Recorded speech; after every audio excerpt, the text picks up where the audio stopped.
Hey guys, what's going on? Jamie Dean here. I'm here with Sam. What's happening, What's man? going on, everybody? Happy weekend. Oh, that's going to date Woohoo! us, isn't it? Oh, well. It is, yeah. Yep. They have to specifically watch this at a set time now. The far future when there are no more weekends. Yeah.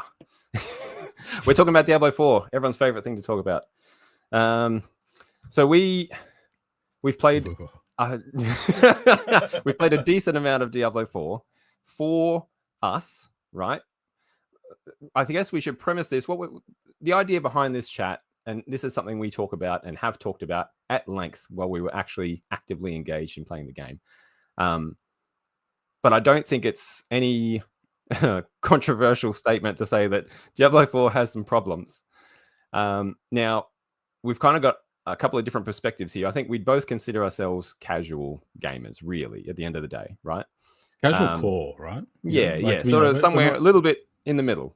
Yeah. Like we're thoughtful, but we're not constant, Like it's not. We've been playing video games consistently for many decades, but not to the extent of them. We aren't like trying to crush level 100 and beat Uber Lilith on hardcore or anything like that, right?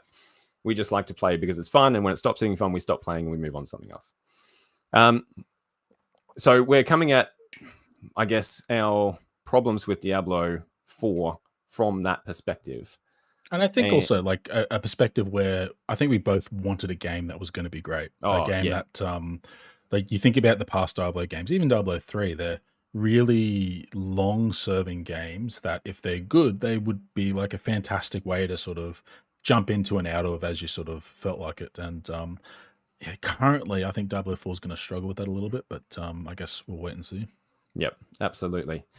Now, would you consider yourself a Diablo fan, Sam? I'm a weird one. I only played Diablo 1 back in the day.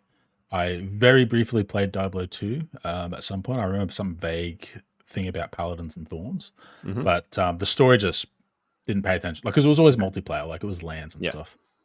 Diablo 3, I do remember buying it. Did I buy it at launch? Yes, no, I definitely bought it at launch because I remember the Real Money Auction House. Yep. And sort of the frustration 37 if you bought it at launch. And just the frustration of like rubber banding. And like that was really jarring for a Diablo game because like, I shouldn't be rubber banding. Why the fuck is this online? And now here at Diablo 4, and funnily enough, that is not even a problem for me that it's online. So, The times, they are a-changing. I'm interested in Diablo. I want to be a fan of Diablo, but I'm not a rusted-on fan, so to speak. Yep. Whereas I am also in a bit of a weird place where I would consider myself a pretty hardcore Diablo fan, but more a hardcore Diablo fan of the world and the story and the characters, and to some extent the game as well, but not, again, like I was saying, not hardcore enough that I'm going to sit there and blast all the way through to 100 and speed Uber Lilith and get the absolute ultimate build in not just Diablo 4, but any of the Diablos. So Diablo 2, for example, I've been playing on and off for over 20 years now. But, it's very rare. For me, when I say playing Diablo 2, I will smash through the campaign. I would bail at the end and go, that was fun. Put it on the shelf for another 12 months. Yeah. You know what I mean? That's sort of where I come at it from a gameplay perspective. But story-wise and all that sort of stuff, I really, really, really like Diablo a lot. So I think also it's fair to say in that case that coming from those two different perspectives, we each have quite a few issues with Diablo 4. I'm sorry, my headphones cut out. Oh, we got problems with Diablo 4.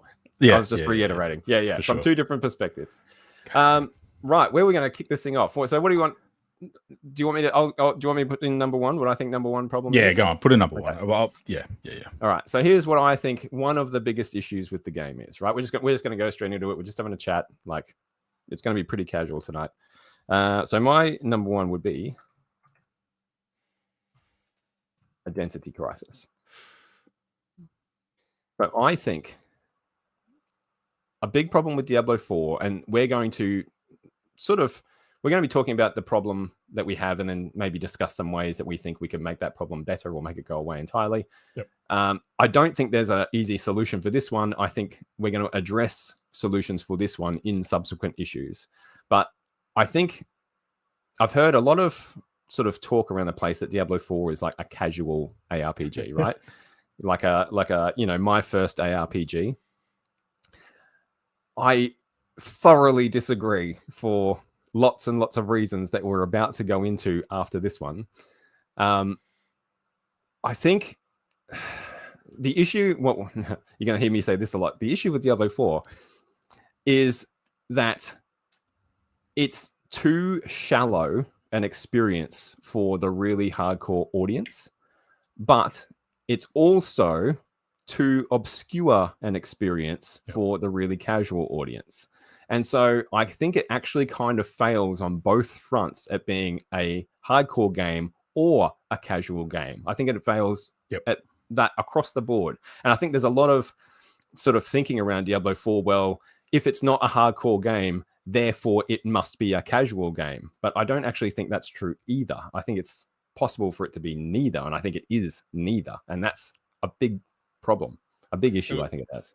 It was really interesting watching like the response in the community as Diablo 4 sort of marched from sort of week 1 to month 2 or 3 or whatever it's up to now, where like I think after the first week or two there were streamers and like influencers and stuff, and I know we can all be very cynical about their place in the gaming industry, but they were the first ones to be like, hey, this game doesn't have enough depth, they're running out of things to do. And like they were really early written off as like, well, you guys just burn through content, you don't care, you don't stop to smell the roses. People that play the game as it's supposed to be played, they're going to be fine. And I think by the first or second week of season 1, I think that's when most people came around to like, well, actually no, there really isn't a clear line for casuals in this game either, because while people were getting through and blasting down Uber Lilith within a couple of weeks, the people who were like, hey, I just finished the campaign and it's season 1. What? I've got to start a new character? What is this? And sort of bouncing off the game as well anyway. So, it did feel like it didn't really like dig in to appeal to either audience. It sort of did a half-hearted attempt at both. Yeah, that's it. And that's what I mean. I don't think they knew what they were actually setting out to make. Like it looks to me like the goal isn't clear. You know what I mean? Like they're trying to dabble a little bit in each pool, but by doing that, they're kind of failing at both. Where you've got other games like, Path of Exile is a good example where it is for a hardcore audience and it goes full on into that pool and it succeeds at that very well. I'm sure there are other ARPGs like, I don't know, I haven't played a whole lot. Grim Dawn maybe. Torchlight was one that was fairly Torchlight, that's another good one. Yeah, that was more casual friendly. So there are other ARPGs that do target each audience, and I think it is possible to have one that actually does cater to both audiences. I mean, that's the ultimate goal, really, because then you've got the whole customer base to delve into. But I think this was a swing and a miss on both sides. Well, just lacking the depth overall. Like World of Warcraft's a good example of a game that appeals to casuals and hardcores because they've got the raiding community and the mythic community that's going to be chasing those higher and higher, what they key levels or whatever they call it in mythic. But then there's the casuals that are just going to bounce around and dance on mailboxes and stuff. Yeah. But there was nothing to do in Diablo 4 for either of those groups because there was no mythic plus and there was no mailbox dancing. Like it was just right. That's left click, skill, left click, like dancing. No mailbox dancing, right? Yep. Big issue. Big problem. Well, what do you do in towns? So that's my first problem. What do you want to add? What do you got? Dive in. Anything. Start anywhere. My first problem and probably biggest problem is that as a game, it just did not bring me into the world of Diablo in an effective way. So what would I call it? I think the game not very immersive. Tells you, it doesn't show you. Okay. And I'm just talking about the story. So I had really high hopes after playing the beta. So I played, I think, the last beta weekend when you were able to get the horse armor trinket thingy if you beat Ashava. And I thought this game's going to be great because I thought, hey, the story that we saw, the first act that we saw there was pretty engaging. Yep. And so I had this vision that what was going to happen is that Act 1 was clearly focused on Lilith. And we knew that Inarius was in the picture as well. And so, this would be great because if different zones focused on, either Inarius or Lilith alternatingly, you'd get the different points of view and you'd have this tension. Well, is Lilith the good guy or the bad guy? Is Inarius the good guy or the bad guy? And that's what I was expecting. And it feels like we didn't get any of that development, and all of the development of Inarius and Lilith happened hundreds of years ago, or however long ago the story in Diablo happens. Yes. And like even through the fact that we had the blood petals, again, I assumed that we would use that mechanic to see some of these events that transpired between the two main antagonists of Diablo 4, but we don't see any of it. And I just felt really lost at the end when I sort of had to make a decision on whether, spoilers by the way, on whether to trust Mephisto or not. Was it Mephisto? It was Mephisto, right? Yep. Because he comes in and is like, hey, trust me, bro, I've got you. But I actually, as a character, wanted to side with Lilith. We didn't get that choice. And yeah, so the story just, it was so flat at the end. And a little bit too much next time on Dragon Ball Z. Yep, very much so. Very much felt like a prologue, didn't it? I think a big part of the problem, I think there's actually two issues that contribute to the problem that you're talking about. One of them, I think, is that the story is fragmented across an open world. I think that's a really big issue. It's definitely a give and take if they try to do that. The thing that they tried to do, because, and this is part of the, again, another issue, is that because they set out to make an open world game, right? But they wanted to maintain the act structure that we sort of know, from a Diablo game, the 4-act, in this case, a 6-act structure, but the act structure of telling a story, right? Very tried and true storytelling technique. They wanted to maintain that while also having the freedom of letting you go anywhere and do anything. And in doing so, it meant that they had to tell essentially 3 separate stories that could theoretically be done in any order and still make sense. The problem was, I don't fucking know anybody who did them out of order. Do you? Like, No. Do you know anyone who fucked off to Act 3 and said, "Oh, I'm going to do that first"? I intended to, but there was just too much friction. They're clearly like they're even labeled Act 1, Act 2, Act 3, indicating that, hey, there's an order in which you are supposed to approach these, which means I imagine most people approach them in that order, but they've made them in a non-linear, non-cohesive way, so they don't have to be experienced in that order, even though the game is kind of telling you to experience them in that order. I think that's a huge issue with the storytelling, especially if you look at the mirror between, you said you didn't play Diablo 2 very much. Diablo 2 is one of my favorite games ever. Yeah, and it just goes straight. Yeah, exactly. It goes straight. They tell a very similar story, right? In Diablo 2, you are following along in Diablo's shadow, basically. You are trying to catch him. It's a pursuit. And you are chasing him down through each of the acts and trying to undo the damage he is doing as he is passing through these areas until you finally reach him and chase him down into hell and end him, right?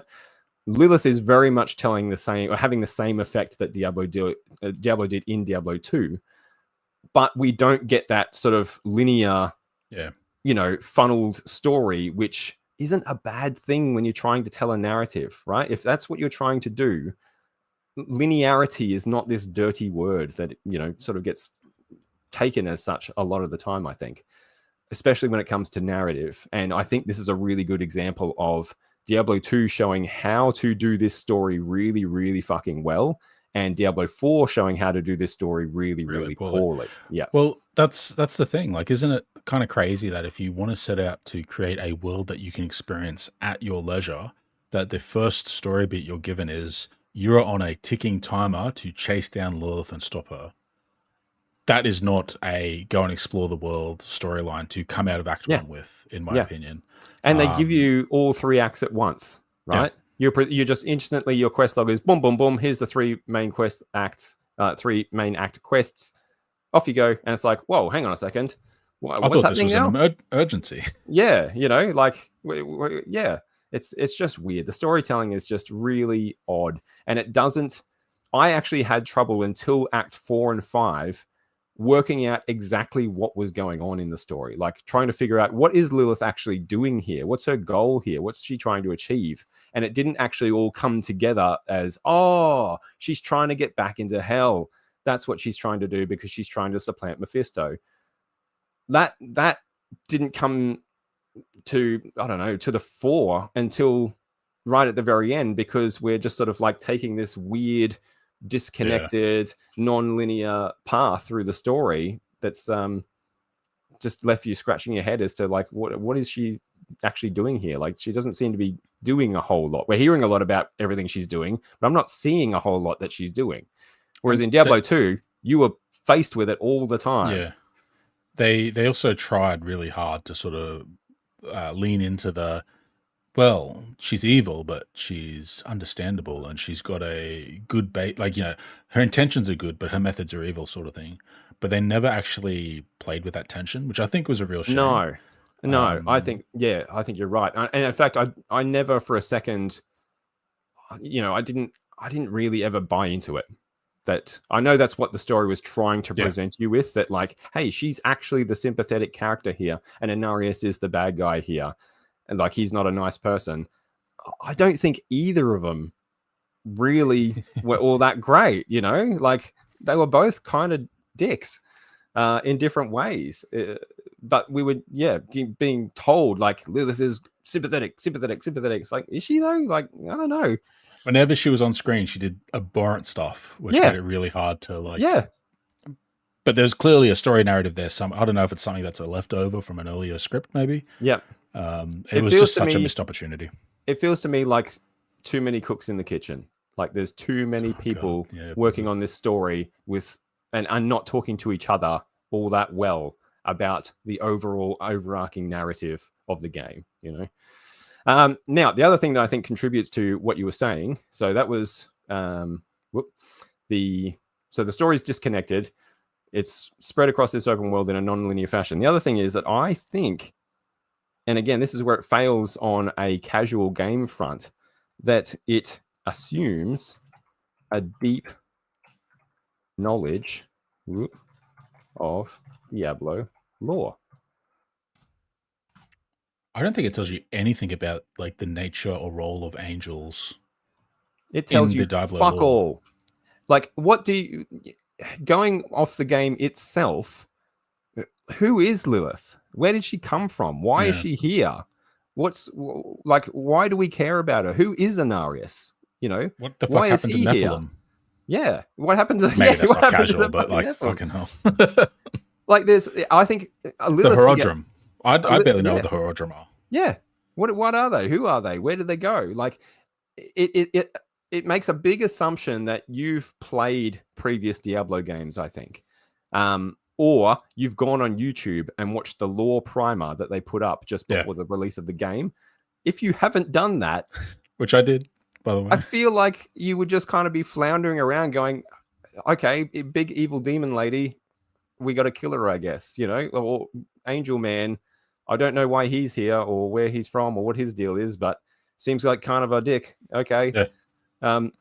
Or what's this like dead order that we're going to look into the ruins? Like, that would have had no meaning when they go into the Horodrim's HQ, whatever the fuck it was. Yeah. Like even the word. Yeah. Nothing. Like, they name drop Deckard Cain once or twice, and it's like, well, who's that? Like, it just, again, and that's all of that is fine if you're making this game for hardcore Diablo fans. Yeah. But you keep telling us that you're making it for a more casual audience that is supposed to appeal to more people. It's like, I don't have a clue how any of those casual, I've never played a Diablo game before in my life people are going to have the foggiest fucking idea what the storyline of Diablo 4 is. Yep. Yeah, it's weird. Really, really weird. I don't understand why they didn't, like, I think they needed to go back and show old things a lot. Again, it comes back to they didn't show, they told us. They told us things. Yes. We didn't see them happen, and so it has no impact on me. It's such a missed opportunity. It really is. It's Blizzard. Like, they've been so renowned for their like ability to craft really memorable and really emotional cutscenes. And there's 2 in Diablo 4, isn't there? That's it's just weird. The first, and it's the last. That's it. That's all there is. Like, there's in-game cutscenes. Well, yeah, in game, and even then, like I think Baldur's Gate 3 really starkly contrasted what Diablo 4 did, because in Baldur's Gate 3, when you have an in-game cutscene, it's directed. They have camera angles. They control the characters to do things. Whereas in Diablo 3, it's I'm a million feet away from the characters in this weird camera angle, so I can't even summon like a good picture of the guy that was played by the guy from The Office. I can't remember their names. Oh yes. I played this game for 100 hours.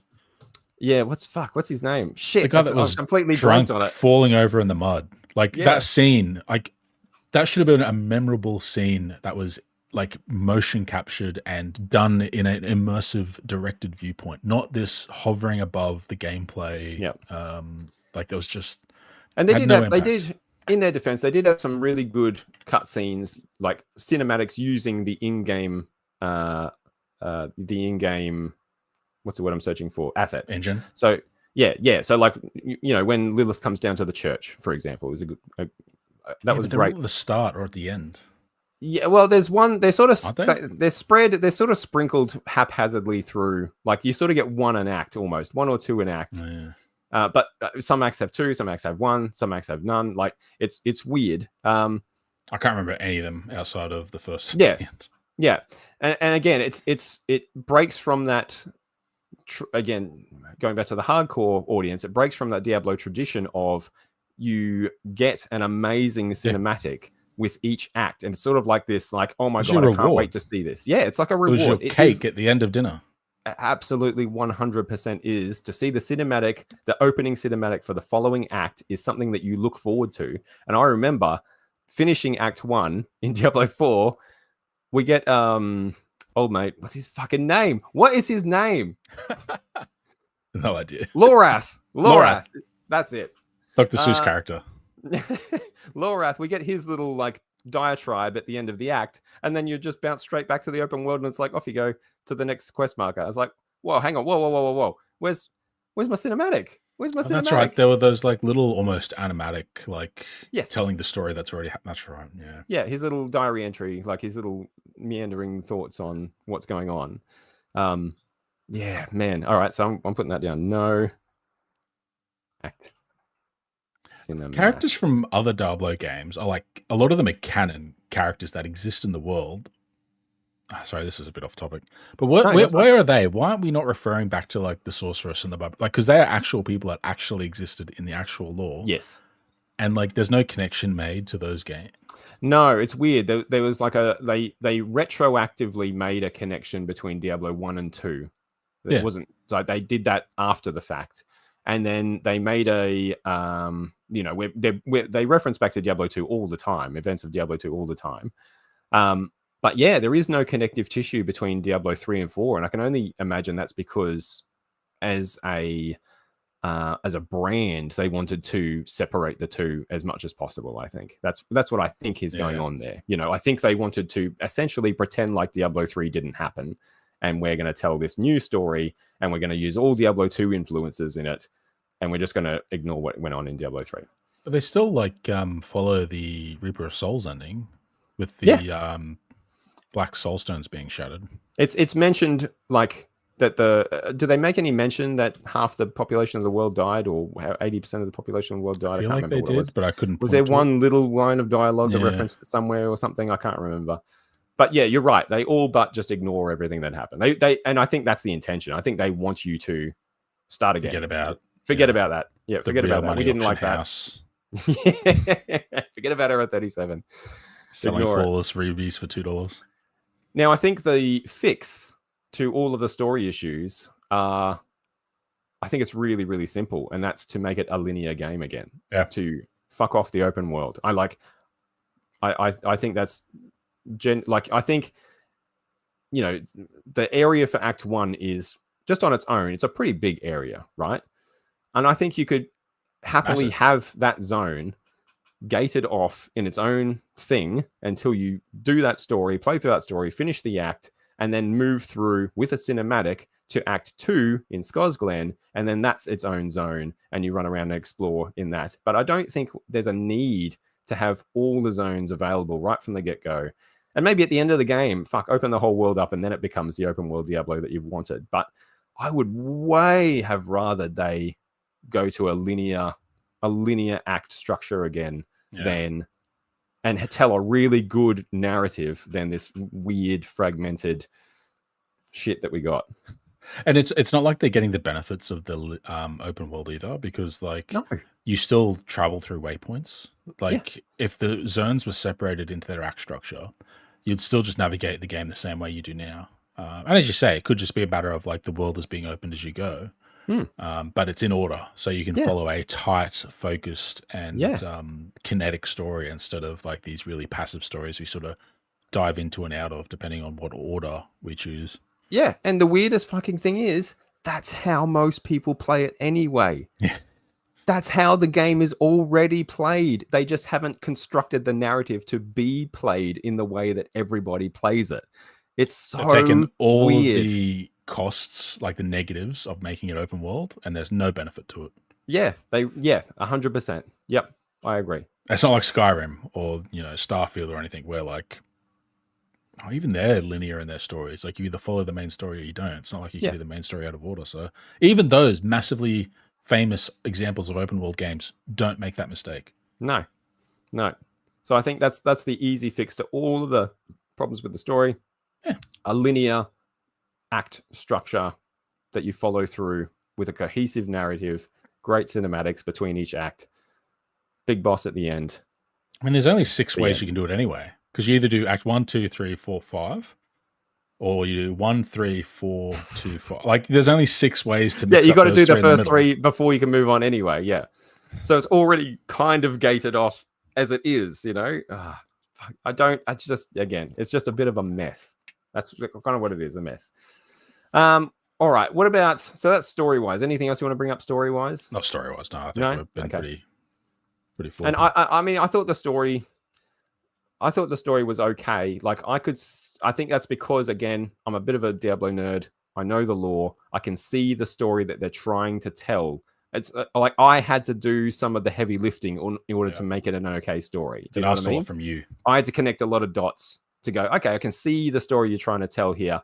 If you could tell it, adequately, it would be really, really good. But you're kind of dropping the ball a little bit. Yeah, I really don't get along with the people that think it's an amazing story. No. I think the rest of the game makes it look better than it actually is. Yeah, they're doing a lot of work, potentially unknowingly, to make it better than it actually is. Please justify my price of entry. Yes. Yeah. All right. What else you got, man? Do you want to move into, what about graphically? What about how it looks? Let's do graphics. It looks fantastic. Yeah. The game looks really good. The game sounds really good. I think it was a real positive that they moved away from Diablo 3. And I mean, that's not a hot take at all. Like the bubblegum aesthetics of Diablo 3 that was sort of leaning into sort of Overwatch, World of Warcraft, modern day art style. That was a huge mistake. So it's nice that they've gone back to the more muted, the more depressing sort of feel for a world that is ostensibly doomed because of the war between the angels and demons. Are they even called angels? Anyway. Yeah, they are. Yeah, I agree. I think it looks really good. I wish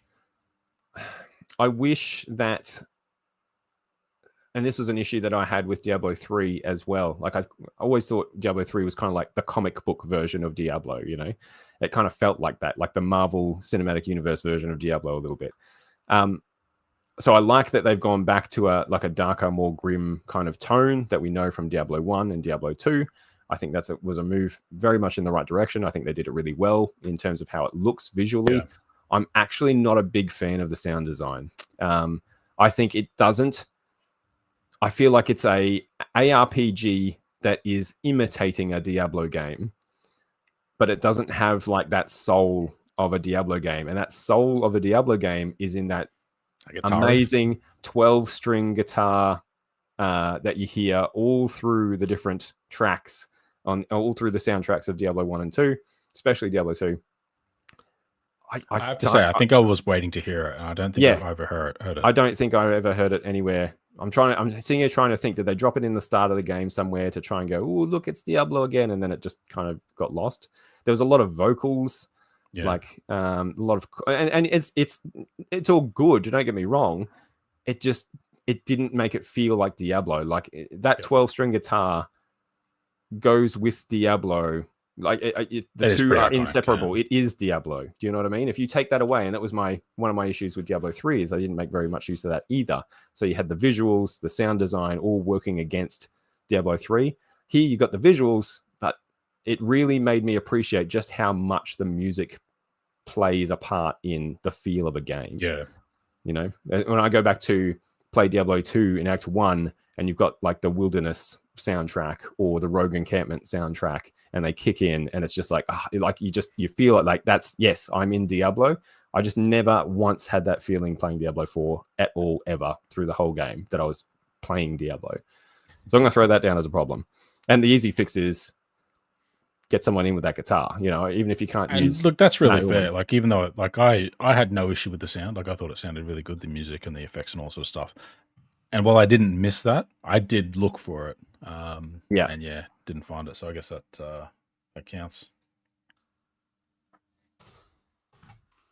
Graphically, I agree. It looks brilliant. It's a fantastic, phenomenal looking game. I think the art department fucking nailed it. And man, those few times where the camera zooms out and you're like, I want to play it like this, but it's just to show you how good the art looks. Yeah. Do we go there now? Do we jump into? We threw them a bone with like the art design, but if we get to the mechanics, holy shit. Yeah. All right. Let's get in there. Let's jump into the mechanics right now. Let's start there. Let's start with controls, because I would consider that to be controls. Camera too zoomed in, and it really is. Convince me that someone said, here's the camera placement, here's the test for you to check this gameplay loop, sir. How does that look? And they go, looks good.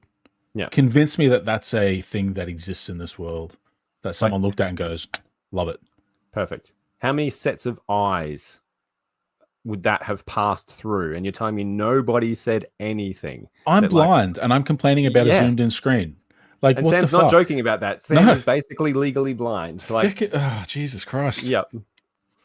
And so I think, I don't know what the reason is. I don't know why the camera is zoomed in, because it does zoom out when you do things like world bosses. It's like, oh, hey, look, we can suddenly, we've managed to... It's like, hey, the technology's here. We can do this. We choose not to do it. It's in the game. It clearly is in the game. Why do we not have control over it with the mouse wheel? So the most compelling, or not compelling, but the most believable reason I've heard is someone speculating, and again, this is speculation. The reason is that they are looking at people playing it on a 75-inch TV screen, and that's the scaling they want, so it looks good. That they're not thinking about the computer screen. They're not thinking about the 42-inch. They're thinking about the cinematic 75-inch TV, playing it on PlayStation or Xbox. And if the characters are at that scale, it looks good from 6-7 feet away. Yeah, right. That's the most... I'm not saying it is compelling, but I can understand that, but that doesn't convince me that it shouldn't be a toggle, because you can still use a controller on PlayStation to like zoom in even further. So why not just have 3 zoom levels? You know? I don't understand. Like, I actually think that makes it worse. Like, if I was looking at that on a 70-inch TV screen, I think I'd be even more frustrated, because everything looks bigger, and like I'd be like, just zoom out. Oh my God. Like, it would just exacerbate the problem. I think it's like the angular resolution of your character. Like, I think it does make sense if you sort of math it out compared to like what it would look like on a screen that's 1 foot away from you, 2 feet, versus like those bigger screens. But not having the option is indefensible. Not having the option is ridiculous. Yeah. And I don't understand what the mechanical reason is why the option isn't there. And they seem pretty... It's a style decision. 100%. Yeah. I don't get it. And I don't get it because there's clearly a zoom in the game built in there already for different cutscenes and boss fights. The engine can do it. Yeah. The consoles can handle it. Why can't we zoom out? It makes no sense. Absolutely no sense at all. This is the first thing on our list, I think, that is like an obstinate decision that is one of the main reasons why I really, really, really have a tough time with Blizzard at the moment. Yep. And again, the fix is... we're sort of having a bit of a... zoom out. Take your head and go like this. We sort of came into this chat thinking like, all right, we'll suggest some problems and then we'll suggest some fixes at how we... But so far, the fixes have just been so like bald-faced obvious that, we're not getting much discussion in the fixes. Well, it's like, why I've got such a cynical take on Blizzard at the moment. Let us zoom out. Like... I mean, yeah, some of the fixes are easy for like music. We can say, hey, use the 12 Yeah. string guitar, but at least that's a style choice, Yeah. and we can disagree with it, Yeah. but we can, like, I can accept it. I can Mhm. accept that you made a bad decision to do a non-linear story and you picked a really bad hook at the start that was a time based instead of like, why not have something happen and Lilith is suddenly freed among the world and all these calamities are happening in different parts, and go and fix those. And then it's not like Lilith went that way, but why don't you go over here and check that out? Yeah. But then when we get to mechanics, some of the mechanics are just like, no, this is not the right thing to do. You're a company that's what, 30 years old? Blizzard was like active in at least the 90s, wasn't it? Oh yeah, absolutely they were. So it's just like Diablo 1 came out in the 90s, but they've I've made got like Warcraft by then. I'm pretty sure. Yeah. 3 Vikings. There was a racing game, the RC it was a racing program game or whatever. Pretty sure there was So like yeah.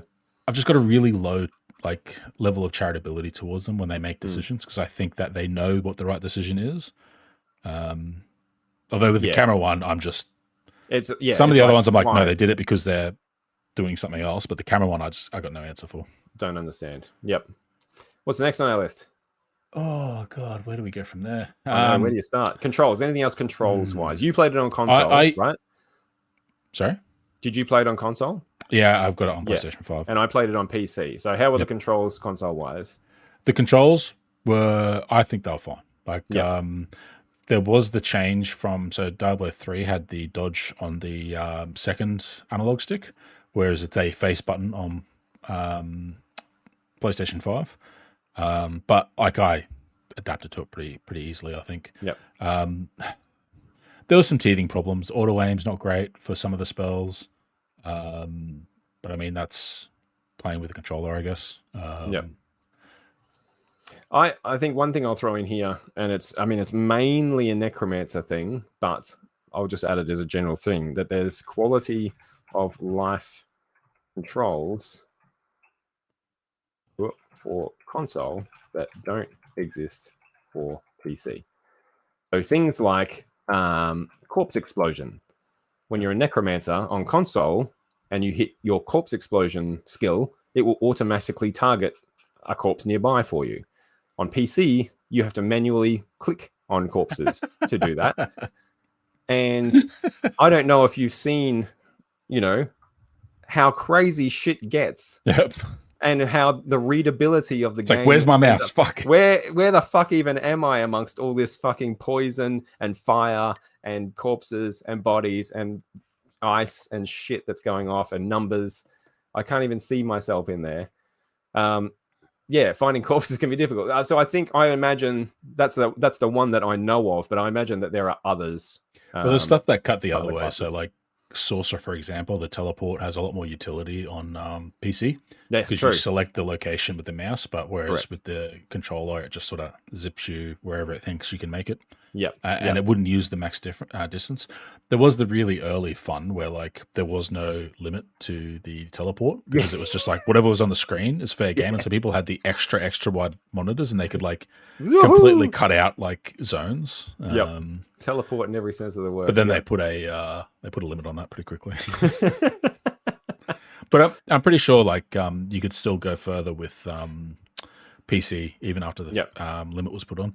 I know there was issues that affected everyone with horse riding, so your mounted speeds. Oh God, yes. Okay, on mouse, it was a pain in the ass. Horse. But I'm going to put this in all caps. Horse sucks. Beyond it being a pain in the ass, the mouse actually limited your top speed below what you could get with a controller. Because it would not register. That's true. That you were all the way across the screen. Yes. So correct. With a controller, like you just got your. You got the stick. Yeah. And it knows you're at 100%. But with the mouse, because it was like distance based, which, again, what the fuck are they thinking? Like it was for I don't know. Like the trot was cool. Like you could just try to trot along, but this isn't fucking Breath of the Wild. Like this isn't World of Warcraft. Like nobody. I shouldn't say that, but I don't imagine people are jumping into Diablo 4 to roleplay, right? Some of the defenses, anyway. I don't know, but. Yes, you are right. That was infuriating. But also just the general controls of the horse were janky as fuck. Like it just got snagged on fences and terrain. Those fucking barricades. I think they've fixed that, or they are fixing that. They tried to fix it. It was like riding a Ponya. but like on an ARPG from Ocarina of Time. It was Like, horrible. It really was like a terrible. I just it's don't never understand. quicker. Like, no, and I don't. Yeah, like I never had any of those issues moving my character around. Is the horse not just a character model that moves faster? Like, I don't know No, why let's give it a suddenly the inertia. horse had all those problems. Yeah, I don't get it. Anyway, the horse, Jesus fucking Christ! I'm not gonna. People have gone on about the horse for, And you get it in Act 4. You could say that they've beat that horse to death. Nah. Yeah, that's right. That was low. That was low hanging. That was like lying on the ground, rotting fruit. At least I've got a trophy from the beta on it. You do. You'll always have it, Sam. I'll always have it until they shut the game down. A Shava Trophy Club. All right, interface. What do you think of the interface? The rest of the controls I thought were really slick, actually. Like, I liked how the character controlled. I liked the dodge. Yeah, like until we get into like the mechanics stuff more, the controls themselves were fine. But yeah, I thought the controls on PC felt good. It felt good to play. It actually, playing the Barbarian in particular, it almost to me felt like a bit like a fighting game. Like really? You're just constantly like putting button inputs, dodging out of the way, putting more button inputs, dodging out of the way. Like it kind of had that rhythm of a fighting game nearly, to me anyway. Interesting. Interface wise, do you have any interface dramas? Oh, the interface is dog shit. Like why? Now here, I don't hate the interface. So what is about the interface that you didn't like? Cost me $50 fucking. Oh, that's okay. Yes, okay. All right. So to be less of a meme lord, I think the interface is inconsistent in the way it operates, and when it's good, it's fine. Like navigating the stores and stuff, great. The Paragon board, whatever you think of its complexity, I think it does a good job of allowing you to like move around the nodes, to put the boards and rotate them and do all that sort of stuff. All that's fine. Skill tree works fine. Interface generally, whatever. Yep. That fucking season though. Like, I understand this is no longer an issue, that it has been fixed, but it was the thing that killed Diablo 4 for me, was like accidentally redeeming a $40-$50 worth of content when I didn't intend to, because there was no confirm button. It was automatically selected when I navigated to a menu that I needed to go to constantly during seasons to check what my tasks were. So I think that they had really, really, really bad lows in terms of their how they would set up their UI, and it really rose its head in season 1, didn't it? Like when the battle pass that first weekend, weekend, the shop came in, like that's when all those issues came up. Like I hate how and we can talk about season 1 later, but I hate how in order to get in and look at your season journey, like the list of things that you need to tick off, you have to go through the shop kind of thing to do it, like through the battle pass screen in order to look at what your season like. It's like, oh, by the way, just look at this one every time. It wasn't just right in the menu. It was like I got to go through all that shit. Well, half of that is free. Don't forget. Yeah, the free bits with the crappy t-shirts. But like, look, even beyond that, and recognizing that that's an issue at a certain time, that is not necessarily an issue now, but still, gem tabs, inventory space, stash space, like that's interface stuff that is just like, in what world did they think a game where people were going to make multiple characters to play multiple seasons would be satisfied with, 5 stash tabs? Yeah, and then like a season will bring in like another collectible, couple dozen items. Yep. Another fucking thing you're gonna have space for, which was like, like we're having so many problems with our inventory and stashes, and then season 1 is like, I hope you like storing things. Here's one more stash tab for seasons. Here's one more stash tab, and all these fucking hurts. There were people that were like just rolling characters to like pick stuff out of their stash and act as more space. Yeah. And like a character is just one more tab, technically. Well, I guess they can add like some of their fucking aspects. Why the fuck are aspects a thing that you have to put somewhere? How do I pick up the aspect of Ice Shard and put it in a box? I won't say why. Aspects. Stop it. Take up Don't make aspect. Like just let. Why? Oh, I think we know why. And yeah, I've heard a solution that when you get an aspect and you rip it off an item and it's better than the one that you've got in your codex of power, it just replaces the one, and now that's the default. That would have been a fantastic system, and it would have encouraged item hunting. It would have like actually given you something to go and run around and collect. It would have been like Jamie, Pokemon almost. Jamie, when you get the best, you no longer need to play, and you'll log off. Yep. So if the game's too easy, like if it rewards your time too much, you won't need to play as much. And what I'm saying is that there's a very good easy fix that would have actually improved the game exponentially in terms of not just playability and replayability and continued playability, but inventory. It would have fixed inventory space as well. Like it's a fix that solves so many problems. Yep. You know what I mean? Crazy. These are all, again, they're easy fixes. More, like I was just looking at Last Epoch today. I was watching a video on YouTube. I need to look at that, don't I? It's an ARPG, like Diablo, but really good. And it's got infinite stash space. Wait. What happens though when you're in a city and you gotta load everyone's stash? Yeah, exactly. Crazy, wild. I know, but true. You can just keep buying them. You need to, use the in-game gold to buy them, but you can just keep buying them. As many stash tabs. Season 3 in Diablo, and we see the purchase stash option come up in the cash shop. It's not pay to win because it doesn't add power. It's just a convenience. That's a prediction, you think? Yep. I think it won't surprise me. It honestly, if the game was more successful, I think they might have. Yeah. But I don't think they'll do it in the current environment. And I might be giving them a lot of... well, yeah, that's true. You might be giving them a very big benefit of the doubt. But I agree. Like, Diablo 4 is not in a great place right now. I don't think that's a secret. I think doing something like that would just be like putting a bullet in its head, essentially, for the little dedicated audience that they've got left. All right, so that's all interface issues. I think that's...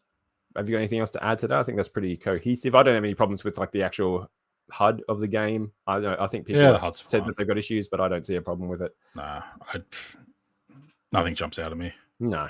They've got that, the typical health globe on the left, power globe on the right, skills in the middle. Setting to put it in the middle if you want. There is a setting to put it in the middle on PC. I don't know about console, but I think you can also move it to the left. I tried it on the left for a while, didn't like it. Went back to it in the middle because I think it defaults on the left on console. And I really? It to the default, like to be like PC. Okay. All right. It makes sense that it's in one space to look at. But I'm still used to the old one anyway. So. Yeah. All right. Here we go. Gameplay. Throw away in the bin. I don't like. It's hard to know where to start. So it feels bad. There's a lot of issues with it, but I think the results that makes it bad is that you're not engaged for significant portions of the time. You have moments of activation when you've got your resource, whether it's rage, mana, blood, whatever. Okay. You dump it, and then you have almost no options while you recover it, and then you go through the cycle again and again.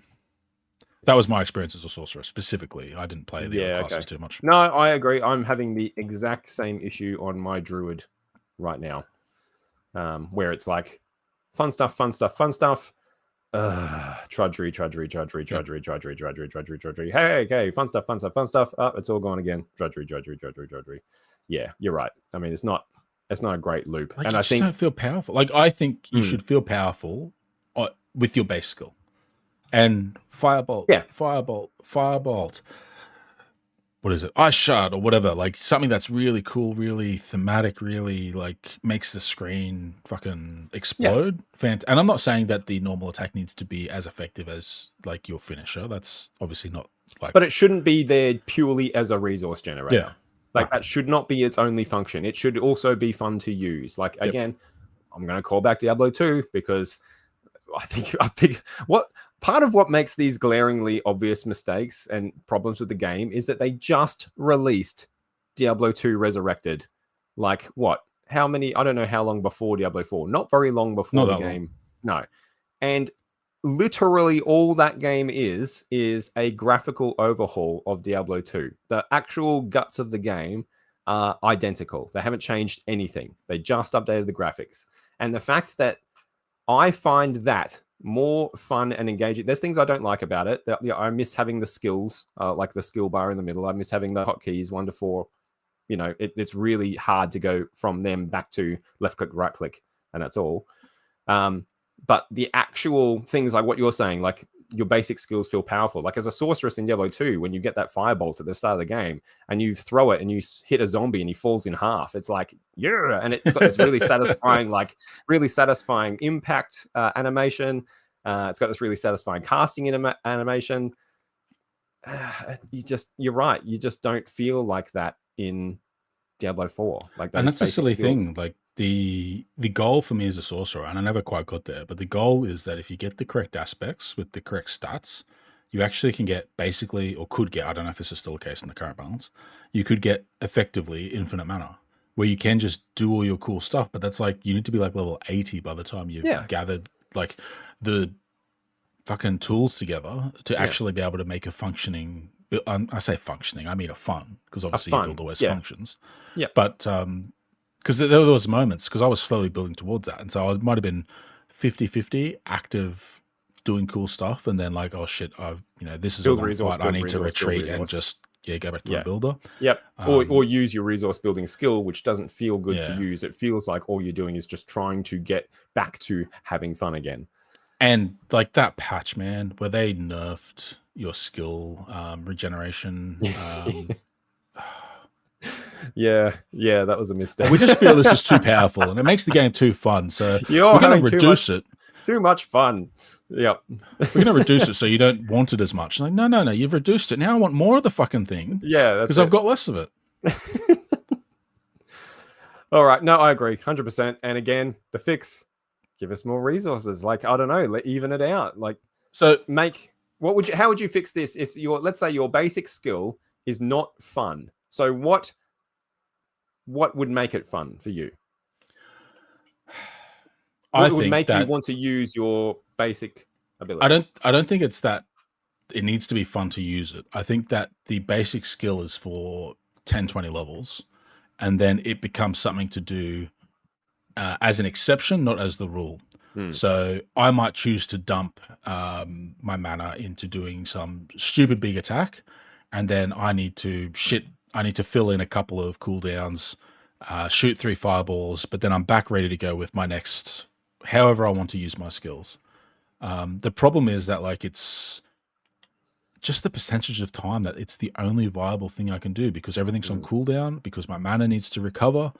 And like, it's not like you can't get to the point where that's not an issue. You can build towards that, and people might go, well, that's your goal, right? That's what makes you powerful. That's what makes you level. It's like, well, no, what makes me level is the size of the numbers that I'm throwing, not how fun the game is. The game shouldn't be, well, more fun the higher your level. It should be equally fun, but then you just get a more powerful character. Yep, I agree. That's always been a fucking ridiculous argument that, it gets like your character will get really fun at level 80. That's like telling me a fucking TV show gets really good in season 6. It's like, I've got shit to do, like I don't have time to fucking waste time playing a boring game for 80 levels in order to get to the good bit.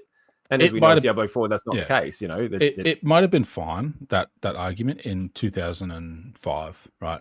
There was a lot more fewer games, and, you might buy fewer games and have access to less options in free games or sales, Steam, all that sort of stuff.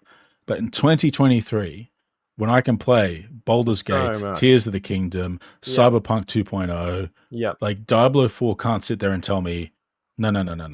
We need to balance your output. Like I think and this is really getting to the parts that really frustrate me about their not psychology, but like the methodology that they're approaching Diablo with, is that they saw that patch where they nerfed a whole lot of stats and a whole lot of effectiveness of builds, and they refer to it as medicine, right? We need to give the players medicine now so that the game is healthy later. Yeah. And like, are you fucking wild? This is a fucking video game. That's right. Like, this is the point where the veil kind of gets lifted for me, that like, no. Diablo 4 is not a video game. Diablo 4 is a platform through which engagement is then monetized through battle passes and cosmetics and through, inevitably expansions and stuff.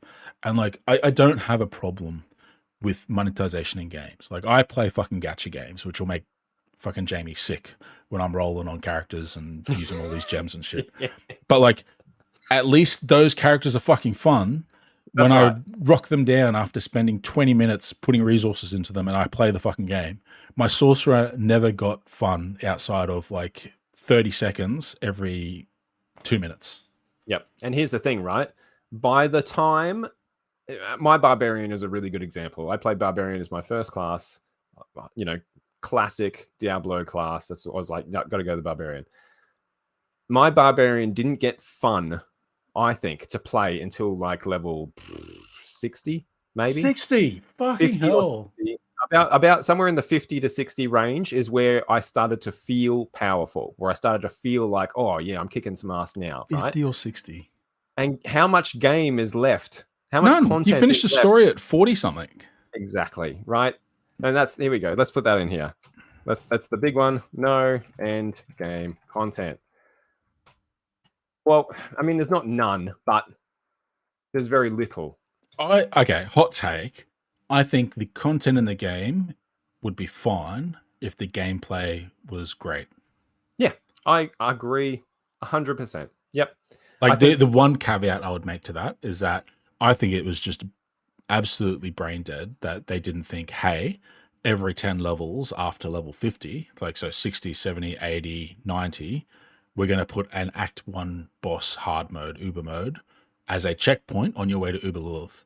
The fact that you get to 50 and there's nothing, like, because level 50 is when you can unlock Torment or Tier 4 or whatever it is. Tier 4, yep. And then it's like 50 levels. There's no checks, there's no gates. What's the difference between Tier 3 and Tier 4? What is there to do in Tier 4 that there is not to do in Tier 3? Fuck all. Higher level nightmare dungeons. Uber Lilith. That's it. Uber Lilith at level 100. So I unlocked Tier 4 at, I think, 60, low 60s, right? Yep. And then there's 40 levels of nothing until you get to the next piece of content that is an insanely hard boss fight that I'm never going to try and do anyway. Here's the problem, right? Is that you've got the level of fun of your character is here. It starts here. And the level of shit you have to do is I'm trying to do this on the camera. Is here, right? This is where they are, okay? Character, fun, level of stuff to do. And as you progress through the game, they do this. Yeah. And then you've got your level of your character is up here, and the stuff you've got to do is here. The level of stuff you got. That's the issue. They don't continue on a constant path. They cross. One goes up as one goes down. For every issue I have with Diablo, I can't deny that I had fun until I hit Tier 4 in that game. And once you hit Tier 4, there's no longer any incremental increases in terms of what's my next carrot on a stick to go for. Yeah. Technically, the carrot is supposed to be, I hit Tier 4, great, new loot's going to start dropping. Yeah. But what doesn't happen is loot doesn't get exponentially better the moment you get into Tier 4. You're still getting sacred. You're still getting shit that it is a lower item level than what you've gotten in Tier 3 based on the time you needed to stay in Tier 3, and you got those high rolls occasionally.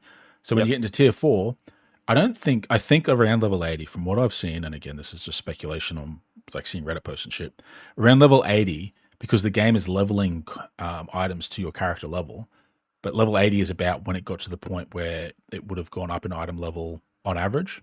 Mm-hmm. And I looked at my character's gear, and the item level of the gear I had equipped at level 65, 68, 70, whatever it was already around the level of what would start dropping at level 80. Because I'd got high rolls, because I'd played the game for so long at that point that now I'd hollowed out all this content that would not get me upgrades, because I need a high item level, I need the correct main stat, and I need beneficial substats. And those three things to all happen just doesn't happen enough. No.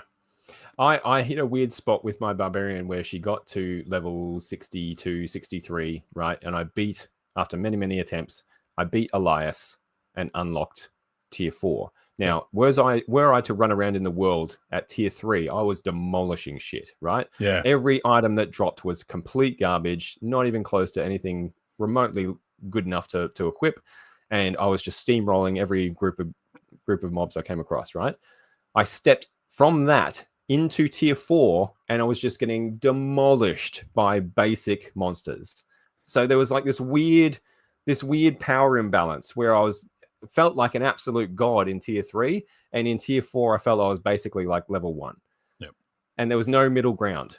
Isn't that weird for a game that has decided to be like really like focus on the fact that it is level to your character, but not there?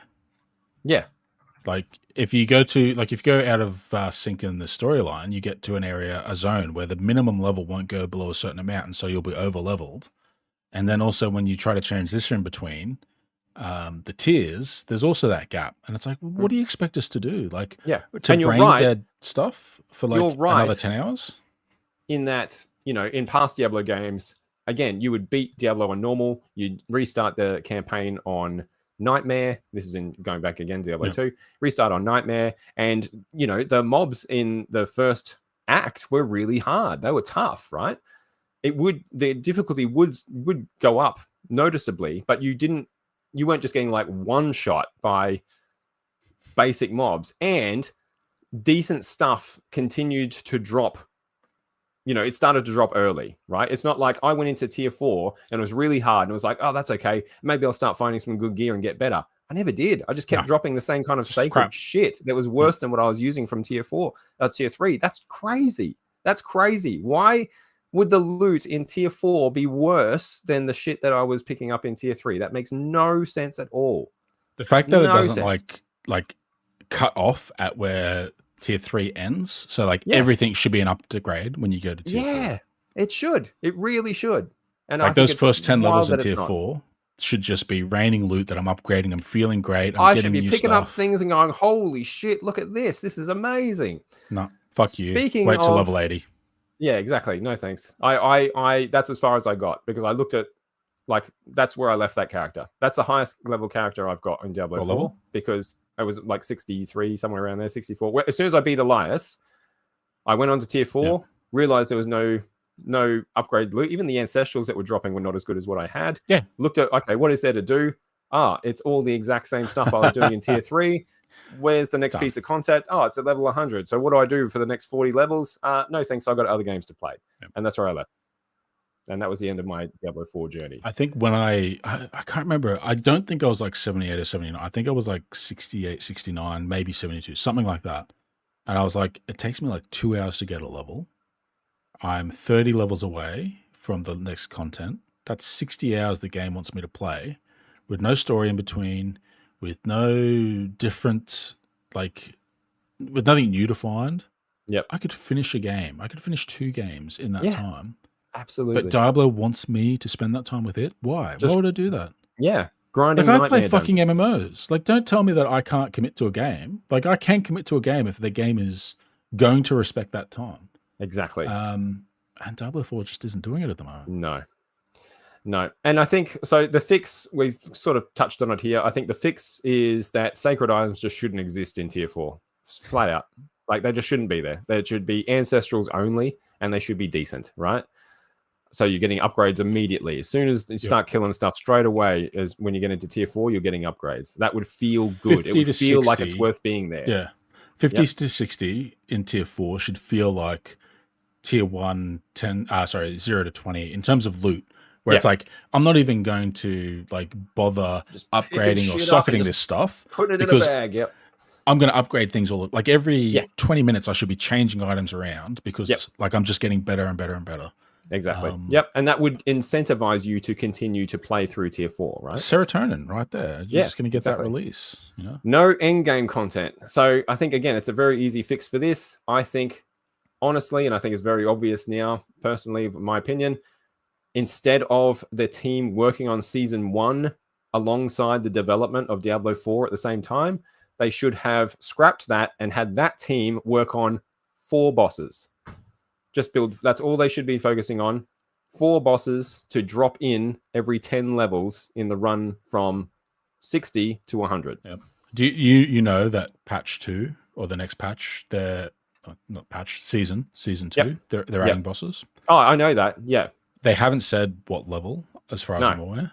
So I'm very curious to see if they are going to do 60, 65, 70, like Yeah. how they're going to space them out. Because I will laugh if they're all level 100. Yeah, if they're all level 100. Like they need to be stepping stones. They do. They need to be there should be a boss at level, like, what, let's say you get in there, let's say you get into tier 4 around level 60, right? So there should be a boss at 70, a boss at 80, a boss at 90, and then there should be another boss at 100, because Uber Lilith is not a level 100 boss. She's like, she's like crazy hard. Or something, like so there should be another one at level 100, and then Uber Lilith. There should be those stepping stones, because if you're getting good items dropping as soon as you set foot into tier 4, that's incentivizing you to keep going, and you're therefore gearing up towards a boss that is only 10 levels away. I can, like, exactly what I did with Elias, right? Like, I geared up until I could beat him, and then I beat him, and then you repeat the cycle. And it's also giving you a measuring stick, right? You can measure your power and your progress, because like those 50 levels between 50 and 100, you must be this high to ride the ride. Yeah, you can have a significantly different outcome if you've had no checkpoints on the way. And then imagine you get to level 100, realize that you fucked it. You got to go back and fix 40 levels of Paragon board. Like, no, just give me a boss on the way to check and make sure I'm on the right track. Yes. Otherwise, I just net deck. Like, I just go on the internet, find a build, I'll follow that, because I've got no way to test otherwise. No, that's right. And I agree. Now, there's two branching paths we can take from that particular discussion, Sam. We can go down the itemization path, or we can go down the character building path. Which way would you want to go? And we'll circle around. What do you want to talk about first? Since we're talking about bosses, let's talk about itemization. Okay. Right. Cool. Now, I am a very simple person. I like to get items. I can absolutely vouch for that. You can vouch for that. You've seen my mathematics. That's a weird joke, isn't it? Because you haven't seen my mathematics, and it doesn't even make sense. I haven't seen your mathematics. I was literally just like praising how you've set up this whole stream and everything about how amazing that is. And you're like, well, actually, that was really simple, Jamie. I've added points at the end of a board game and come with a really low number. So I like to get gear. I like to kill bosses. I like bosses to drop gear. I like bosses to drop gear that's predictable, in that I know this boss drops the butcher's knife. I know that this boss drops the shield of Venarius. Shield's a bad example since there's no paladins in Diablo 4. But like, maybe it's my MMO brain where I know, like, I need to go to this boss to get that gear. And if I fight that boss enough, I'll get that gear. The fact that Diablo 4's itemization is completely random means that I don't develop a connection with particular enemies, particular dungeons, because I'm not farming a particular area to get my next upgrade. The closest it gets is that I think, like, humanoids are more likely to drop this slot and this slot. Arachnids will drop that slot and the other slot. Like, that's the only type of farming you can do. So I know that people were talking hypothetically about some of the Ubers, the things that are, like, you're more likely to win the lottery than get these drops. Yeah. And like, there were farming guides like, hey, you should go to this den of spiders if you want this particular legendary, because technically you've got more chances of getting it. Yes. But outside of that, like, fucking let me pick a boss and just really fucking bully them for like a week and get like a really cool piece of of gear or something. And just the complete randomization just disconnects me from the enemies, disconnects me from the dungeons. All I do is go, okay, what's got the most density and what gives me the most legendaries? Like, for a while I was just doing Hell Tides and just running around and opening the secret chests. Because that was the best way to go. Well, it wasn't, but it was the easiest and most brain off way for me. And so they just disconnected me from the game so hard, because my items, I didn't give a shit about them. I didn't get it from Gnome Regan. I didn't get it from the Barons. I didn't get it from a particular place. It was a random drop from a random enemy. And that is really, really obvious to me as a player. So there wasn't even obfuscation to sort of make it feel like it was in the world and it was happening. It was like, no, this is a dice roll. That's all it is. Yep. I mean, I'm not an item farmer.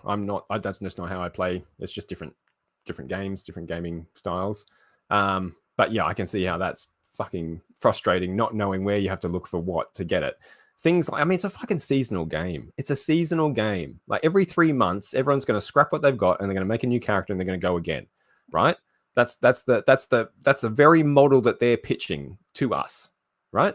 So give us like a decent. Why are those Uber legendaries so hard to find? I'm not going to find Uber legendaries. Like, holy shit! Like, the Uber legendaries, I'm not going to find it in 3 months of play. And even if I do, I'm then going to bench that character and start again. Like, what's You're the not going to harm in find it handing in them 3 out? years. No, it's Like ridiculous. the stats on them is like, it would be better for the health of the game if they didn't exist.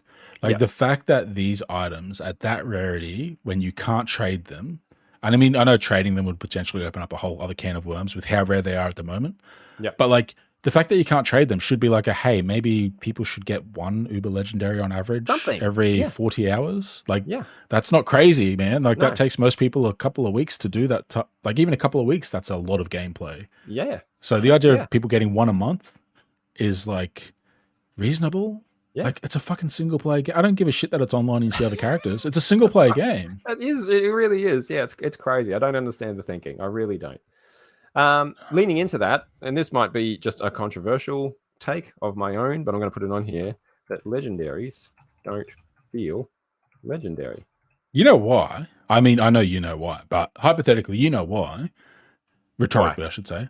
Yep. Because rares are the real legendaries. Because you just take the fucking power off a legendary and you put it on a rare with a better stat roll. Yep. Because for every legendary you get, you've had 20 rares that have had a better chance at rolling the stats you want.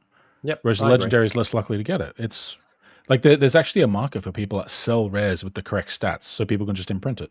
Yep. So I don't think Blizzard have actually found a good balance for...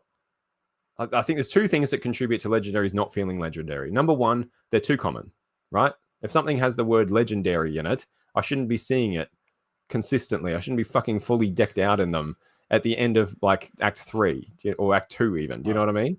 That's not legendary. I'm surprised they exist outside of Act 3. Not Act 3, sorry, Tier 3. I want them to be available everywhere. I want the chance.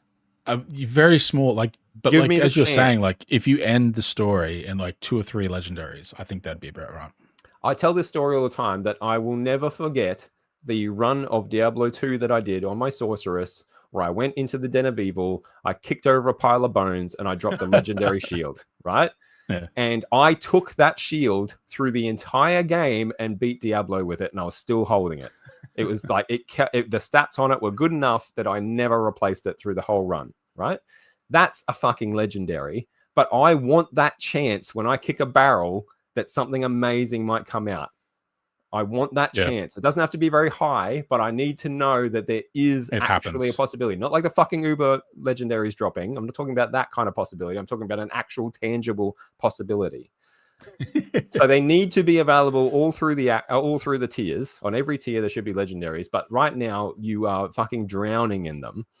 And that means because they're so common, like when everything's super, nothing is, right? Like they're so common, they just don't feel special when they drop at all. I don't even Again, Diablo 2, and I don't think Diablo 2 got it right either, because I'm about to hit Act 4 on my Amazon, and I still haven't seen a single unique on that game. There are no legendaries in Diablo 2. There's only uniques. Oh, really?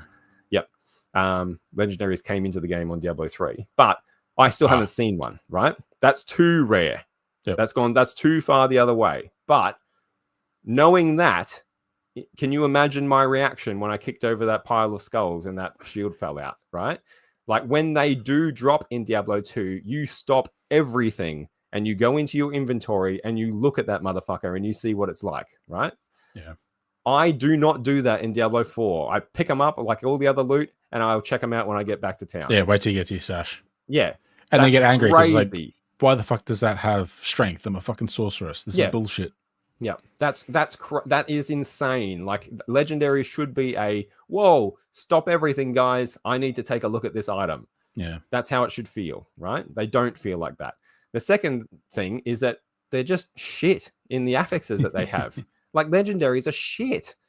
They don't feel powerful. And this is where I think Diablo 3 really nailed it. I think Diablo 3 had too many legendaries again, but man, they had some really cool affixes that did some really wild stuff and interacted with your skills in a really cool way, like completely changed. If you would drop a legendary and it would be so bonkers batshit crazy that you would respec your whole character around using it, because it was like, oh my god, every time I swing this sword, fucking fireballs rain from the sky. I'm respecing everything so I can do that, right? Nothing in Diablo 4 does that. Diablo 4 is like shred now does 20% more damage. It's like, Well, there was so boring. There were some legendaries that, and I guess this is part of the issue, is that there were some legendaries that would enable synergies. So like there was a legendary in the Sorceress, I believe, that was like whenever you kill an enemy, you'd regain mana or something like that, or it would cause Shatter to chain to other enemies, and then you could have an ability that when something died during Shatter, you'd get a reduction in cooldown, and so it let you do really cool things. But they were so integral to the build that it was just a legendary is now a baseline. It is now part of your build. It's not something that you can now do wacky stuff with. It is now something that you need for the game to be fun. Which, then it's not a legendary. It's a mandatory requirement. That's right. I'm glad you mentioned that, because the more I played Diablo 4, the more I realized that your character is the legendary. Right? And every piece of gear and item you pick up and skill that you use and skill that you modify on the skill tree is an affix that you're bolting onto your character to turn you into the legendary weapon, right? And I don't like it. I don't like that. That's you're 100% right. Legendaries no longer serve the function that a legendary once did, because they are now just a piece of a legendary, and that legendary is yourself. Like that's why they don't feel amazing and fun to pick up. Because like in Diablo 3, they let you go outside of what's possible, whereas in Diablo 4, they're just part of what is possible. If that makes any sense. Yeah. Like they don't change the game; they are the game. That's it, and they should. They should. Diablo 3 style, that's one thing Diablo 3 absolutely nailed, is that legendaries changed the game. They changed how you played. And it was amazing, right? I have never even had a moment of hesitation in thinking like, oh, maybe I should respec my character to use this legendary. Nothing I have picked up in the dozens and dozens and dozens of legendaries that I've picked up has ever given me pause to build around it and use it, because it's so incredibly powerful and so fun. I don't think any of them would be enough by themselves to do that. You'd need like a whole bunch. Like you need to change all your other legendaries generally. Yeah. And I think that's a really big fucking problem in making legendaries feel fun and feel important and feel special. They don't feel special in any way, shape, or form. And quite frankly, the uniques have the same issue, I think. The uniques are just as boring. I think they're worse because they're generic as well in some aspects. Like I got that fucking Thorns one twice. Yeah. I'm a fucking sorceress. I don't give a shit about Thorns. No, This isn't helping me do more damage. No. I'm not sure there's any build in Diablo. But imagine if you got a legendary amulet that said your Hydra spell now, I don't know, lasts 50% as long, but you cast 8 of them. Or it's like a giant head that fucking bites people. Yeah, a single giant thing that follows you around now, right? Something like that. That's a fucking legendary. That would be great. But we don't have it. I'm salty that I got the same unique twice. All the uniques. I've seen the same unique like 6 times. It's absolutely insane. Like to the point where I'm like, is this fucking broken? Like, why is it is it like we really want you to use this item? Why do you keep throwing this into the fucking chipper shredder at the blacksmith? I think with uniques, you should be able to disenchant and like re-roll. Like, say I had 3, I should be able to throw them into the fucking enchanter and get a random new one or something. So at least like if I get one, I'm like, well, at least I'm working towards a chance of like getting something else. But they need to be good in order to incentivize wanting to do that. You know, like if you don't want to do that, then what's the point? You know, I'm trying to find where it said aspects. Where do we talk about aspects? Can you see that on there somewhere? Yes, just below inventory space. Oh yeah, perfect. The fuck am I doing spotting stuff for you? I know. Can't upgrade aspects. I'm just going to chuck that in there because I think that's such an awesome idea and it should be in the game. Right, itemization. Let's talk about affixes on all of the fucking items. I wonder if I can actually. Yep. Wonder if I can actually find the image. If I just search Diablo 4 affix list. I trying to see if I can find the picture that came out. Here it is. Lovely. See if I can actually open that up and I'll share it. All right. See if we can do this. Hey. Look at that. You like that? That's the affix list for the items in Diablo 4. That is fucking insane. That is crazy. Like, that is just... And sorry, and I realize my notepad's flickering, but I've got it back now. Yeah, no, that's all good. That is wild. That is absolutely wild. I think this is another one of those really clear examples of where the game is designed not to be fun, but to be laborsome, long, and repetitive in a cynical attempt to just keep you playing longer. I think that list is one of the biggest contributors to gear not being an upgrade. Because even when you get gear that's a slightly higher or even moderately higher item level, meaning that theoretically the total combination of stats is higher than the total combination of your current stats, they are diluted so far by that god-awful list that, like, I don't have Hydra, so why is this doing more damage if I'm using Hydra? Or I'm not using Lightning, so why do I have an affix that increases Lightning damage? Like, it breaks the game's flow so much, makes the game so incomprehensible. Is this an upgrade? Is this a side grade? Is this a downgrade? What should I do with this? I don't care anymore. Break it down. Like, what's better? Like, damage versus dazed or damage versus frozen? How do you compare those two stats? Is damage versus chilled better than versus frozen? Is damage if something's frozen, does it count as chilled? Or is that a different stat? I don't know. Ridiculous. If something is immobilized, is that the same as being stunned? Seriously, like, I've had to answer these questions. I had to look up a fucking guide. And that list, right? That list is my biggest argument as to why Diablo 4 is not a fucking casual game. All right? Are you telling me... It's inscrutable. Yep, that mum or dad who's been at fucking work all day, comes home, gets the kids from school, gets them all sorted from after school, makes dinner, cleans up after dinner, puts the kids to bed, finally gets to sit down at fucking 8:30 at night or 9 at night and go, I just want to play something. And they sit down, they open up Diablo 4, and they're going to sit there and try and figure that shit out as to what item is better than what? Fuck off. Are you kidding me? There was an early point in the game when I was trying to pass whether something was good or bad.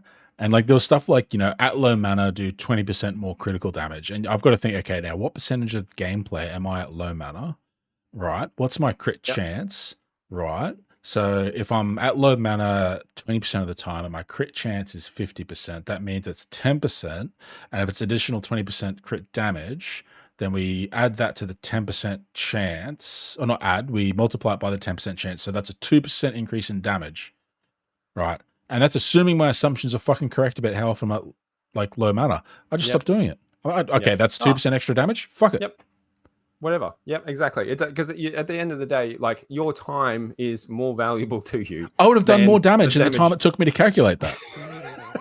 Like, no, dead set. Okay, there are points in the game where I thought, I was playing with Mick, right? And like, he was going through meticulously to try and figure out what things he should equip after our latest dungeon. I'm like, dude, don't worry about it. You'll upgrade it. Put on whatever. You've already cost yourself more time than the damage difference. Like, you could have done more damage if we just went and fought done. Like, Yep. It's insane. And the fix is easy. To go back to Diablo 1 stats. Yeah. Fuck them all off. Like, fuck them all off except maybe, I don't know, what, 12 maybe? It's really less. Weird. I don't know. Well, okay, you want the main stats. Yeah. You want crit. You want crit damage. I think those two make sense. Crit chance and crit damage, yep. I think I don't like... So my most vivid memory of Diablo 1 is going to the item person. I know they've got a name. The NPCs are all actual characters in that game. And, like, restarting the game until they get good items. Because, like, every time you restarted the game, it would redo the random for the items. You could really easily tell if they were good. Like, you'd have, 1 to 6 damage and 1 to 3 fire damage, plus 50% XP, plus 10 health. Like, if it's not a base stat, if it's not health, if it's not mana, if it's not one of your stats, if it's not adding to your damage, I will accept, additional fire damage, like, 20% more fire damage, 20% more beast damage if you're a druid. Like anything that's like, I can immediately know that's good, that's bad. I can see that's good. And again, this is something Diablo 3 did really well, I think, was like green means good, right? You mouse over an item, green means good. You see a lot of green, boom, it's an upgrade, on it goes. Like it was literally as easy as that. And you're right, like narrowing it down to like, hey, this sword gives me +6 strength. This sword gives me +8 strength. 8 better than 6. Yeah. On it, like there should be to be more complicated than that. There should be no if-then stats. No, absolutely not. Yep. And you're right. Like I spend so much time fucking around in my inventory, mousing over items, which in itself is a pain in the ass because the fucking item box goes boop, boop, boop, boop, boop, boop, boop. I don't know if it does that on console, but it does on PC. I'm navigating with a D-pad at least, so I don't notice it. I'm adding that up here. Stupid moving tooltips. Man, I was convinced I was going to buy it on PC as well, so I could just play wherever I wanted to play. I was at that point. At one point, I was there. Oh, we wanted to so badly. Anyway, I mean that's crazy. That list is insane. And if you just cut out 80% of it or more, 90% of that stuff, you'd solve the issue there. But like you say, Sam, it has to be by design, right? Like that's what hurts. Yeah. Like I can't attribute it to stupidity. Yeah. No, you can't. You can't. If they were that stupid, they wouldn't be able to put this game together in the first place. And they did. They're not stupid. Like I think the people that, work on Diablo 4, like I don't think they are the cynical ones. I think, and I don't want to get all corpo bad, but I think it is the business elements of Activision Blizzard are the ones that are making determinations about, hey, we need to make the game in such a way that our outcome is that on average people spend X many hours doing these activities, that people spend 5 seconds teleporting out of dungeons, that when people are doing their seasons, they need to navigate through the store menu. Like those things are just, like no designer that is passionate, I think, would have made those decisions. It's a very cynical. It's like it's no longer about gameplay but engagement, right? And like that's the whole like that first patch that did so much damage to the game, where everyone just became less powerful because they were like, no, we need to balance the game. Like you don't need to balance the game. Like no the game balance the fun, don't balance the game. Yeah. And just that message really hit home for me. Yeah. That you know what, they're not trying to make a healthy game. They're trying to make a healthy level of engagement. Yeah. But I think they just don't, they really misread the room in terms of how naked that was to the players that, hey, we don't respect your time because we think the more time you spend in the game, the more likely you are to spend on the game. Yeah. Not realizing that we need to spend time on things we love. And Baldur's Gate 3, like, I know it was me. I remember in our Discord, I like posted the sorcerer in the new Uber Unique that would randomly teleport the sorcerer, teleporting the sorcerer to Baldur's Gate 3. And isn't this funny, guys? Turned out that was fucking true because I disappeared to Baldur's Gate 3. Where you are. Like, fucking hell. And it is like still, like, I think it was like today or yesterday, Baldur's Gate 3 is still the third most played game over the last 24 hours on Steam. Wow. Yeah. Like one of the games that's above it is Counter-Strike 2, which only came out like last week. Yeah. Like, and it is single player. It is no DLC. It is no battle pass. No microtransactions. No microtransactions. No. Yep. And no just massive list of item affixes. And like it has the same pedigree as Diablo.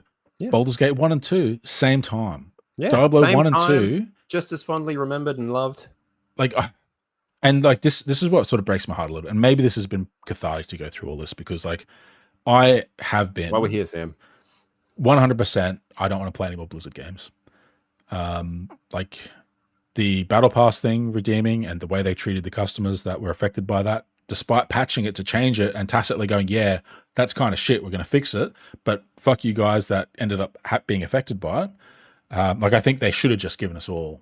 Like, I think all players should have just got, like, a free token to redeem on a Battle Pass in the future. Yeah. And, like, it wouldn't have cost them anything because, hello, they lost fucking 90% of the player base by the looks of it. Yeah. But, like, it just makes... Like, I uninstalled 004. Yeah. I want to play Diablo 2 Resurrected, but I don't know if I'll buy it anymore, even at Yeah. 50% off when it's on sale. Yeah. But I want to play. I want to go back to the old games because the old games are Yeah. good. The old games are I think. fun. Yeah. Yeah. Look, I can't blame you, man. Like, 100% can't blame you. I've moved on. Like, I haven't touched. I played Diablo 4 with our buddy Scott because he hasn't played it before and he's going through the campaign for the first time, and I'm playing through the campaign with him, and I'm having a good time doing that because I'm playing with my buddy Scott. Because you're hanging out with Scott. Yeah, exactly. Right. We're sitting there talking guy. shit about 80s movies and whatnot while we're killing demons, and that's fun. But for me to go back and play a new character for myself, they're gonna have to, I can't see that happening in the next 12 months. Like, because that let's put this right here, right now, because like really expensive beta. Like, that's what the game is. Like, it was clearly undercooked. Clearly, all these issues that we're bringing up are because it was undercooked. Right? It was pushed out before it was ready. They got the campaign done. They went, right, slap a couple of things on the end of that and get it out there. 10 years. 10 years. Fucking years.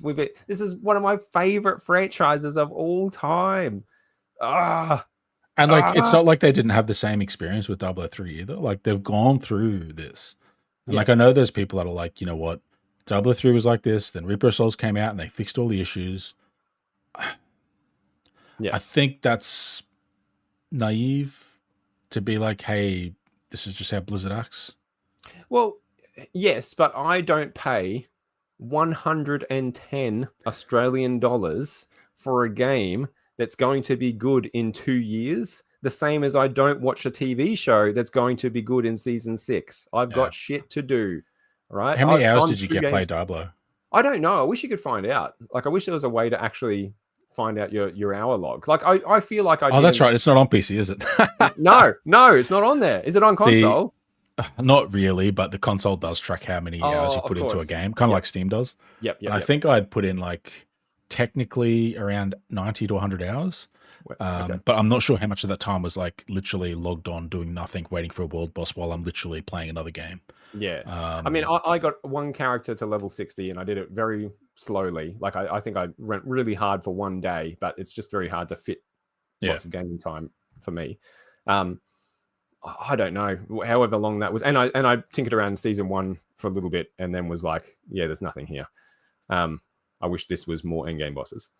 Yep. So I don't know. I probably guess maybe 30 hours, 40 hours, maybe, if I had to guess, but I don't know. The reason I ask is because, like, one of the pushbacks I see when people are like, oh, I played, like, for me, let's say I've played 80 hours. We'll take out 20 hours for dicking about, like, being AFK. 20 hours. And if I just paid the $110 game, like, would that have been value? Would that have been a good value? And, like, my response is, like, no, like, it still isn't. Like, it doesn't matter how many hours I've played a game. If I come away from the game regretting that I spent the money, then the game wasn't worth it. Absolutely. Like, it's the same way that, like, one of my favorite games in the last 5 years has been Devil May Cry 5. I think that was a 12-hour game. I paid $80 for that game. Fantastic game. Solid, tight, entertaining, engaging combat. Good laugh, like, nice light-hearted action brawler. So I'm not going to say that's a bad game because I only got 12 hours out of it. Just the same way I'm not going to say Diablo is a good game because I got 80 100 hours. Yeah, because you got 12 really good hours as opposed to 80 really mediocre hours. And like, at the end of the day, however many of those hours are just hanging out with people. Yeah, like, that's not the game that being good. That's having a group of friends that all coalesced onto a game. That's right. And it was fun, all of us having that shared experience at the same time. It always is when everyone's playing the same game at the same time and everyone's like vibing over it and everyone's talking about it. And that's a really cool thing to have, even if it is a mediocre game, right? That atmosphere, that's what makes the memory. But yeah, like, one of my favorite games of all time is 3 hours long, and that's it. That's the end of it. And I love it to death. I don't put a huge value judgment on how many. Like, if a game is 100 hours long, for me, that's a turn off. Yeah. That's like, oh, no, thanks. You really shouldn't have bought Baldur's Gate 3. I know. Well, Alan gave it to me as a gift, actually. So I kind of ducked that one. I'll try and do some mini one-shots with you. Yeah, we'll have to. So yeah, that's at the end of the day, that's a value judgment that every individual has to make for themselves. Like if you value a game based on how many hours you get into it, well, hey, look, more power to you. That's great. No, you're wrong, and you need to reevaluate. You might find Diablo is a really good value proposition. In its current state, I don't. I might find it a really good value proposition in a year or two's time, but the problem is that I've given them my money now. Yeah. And like it'll be cheaper at some point between now and when it's a good You would hope so. Yeah. All right. Sorry, I diverged us there away from items. Yep. Was there anything else you wanted to add to itemization? No, I think we covered the main things. The drop rates, the fixes. Oh yeah, I didn't even put that in there. Uber unique drop rates. Just delete them. We don't need them at that rate. Existent. Yep. And well, again, funnily enough, the fixes for all of these things are really simple. Do it or take it out. Or take it out. They're teasing the way to target farm in the next. They are. They're teasing better unique drop rates. So, it might be 1 in 2 billion now instead of 8 billion. I don't know. We'll wait and see, I suppose. Wait and see when I get my fucking grandfather sword. Okay, let's talk about character specialization and design a little bit. So this is a really big swing away from Diablo 3, and I don't know where I fall on this just yet, because I actually really like the flexibility of Diablo 3 and being able to just respec your character on a whim. As soon as you like, oh, that's a cool rune I've unlocked for that skill, I'm going to give that skill a go for a little while, and just boom, and you've done it. You cannot do that in Diablo 4. It is actually really difficult to respec your character. I'm going to run that. Really difficult to respec. Now, why is it really difficult to respec? There's a number of reasons for this. First is gold sync. Respec, right? It's not an astronomical amount, and I never personally got anywhere up to like level 80, 90, 100. I think it's the paragons where it starts to sting. That's where it really starts to get bad. But it is, again, it's going back to that ideology of engagement over gameplay. You need gold to do this, therefore you must continue to play game. Having said that, you could only respec in Diablo 2 a handful of times. Yeah, it was limited by tokens or something. 2-3 times. Oh, it's certain NPCs can do it, and they can only do it once, and that's it. I think you can do it once per difficulty level. You can respec, and that's all. So that is even worse. I don't like that either. I think that's also really bad.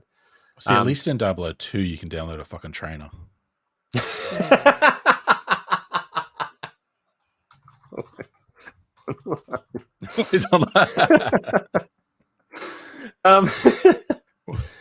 So there's the gold sync, which makes it hard to respec, right?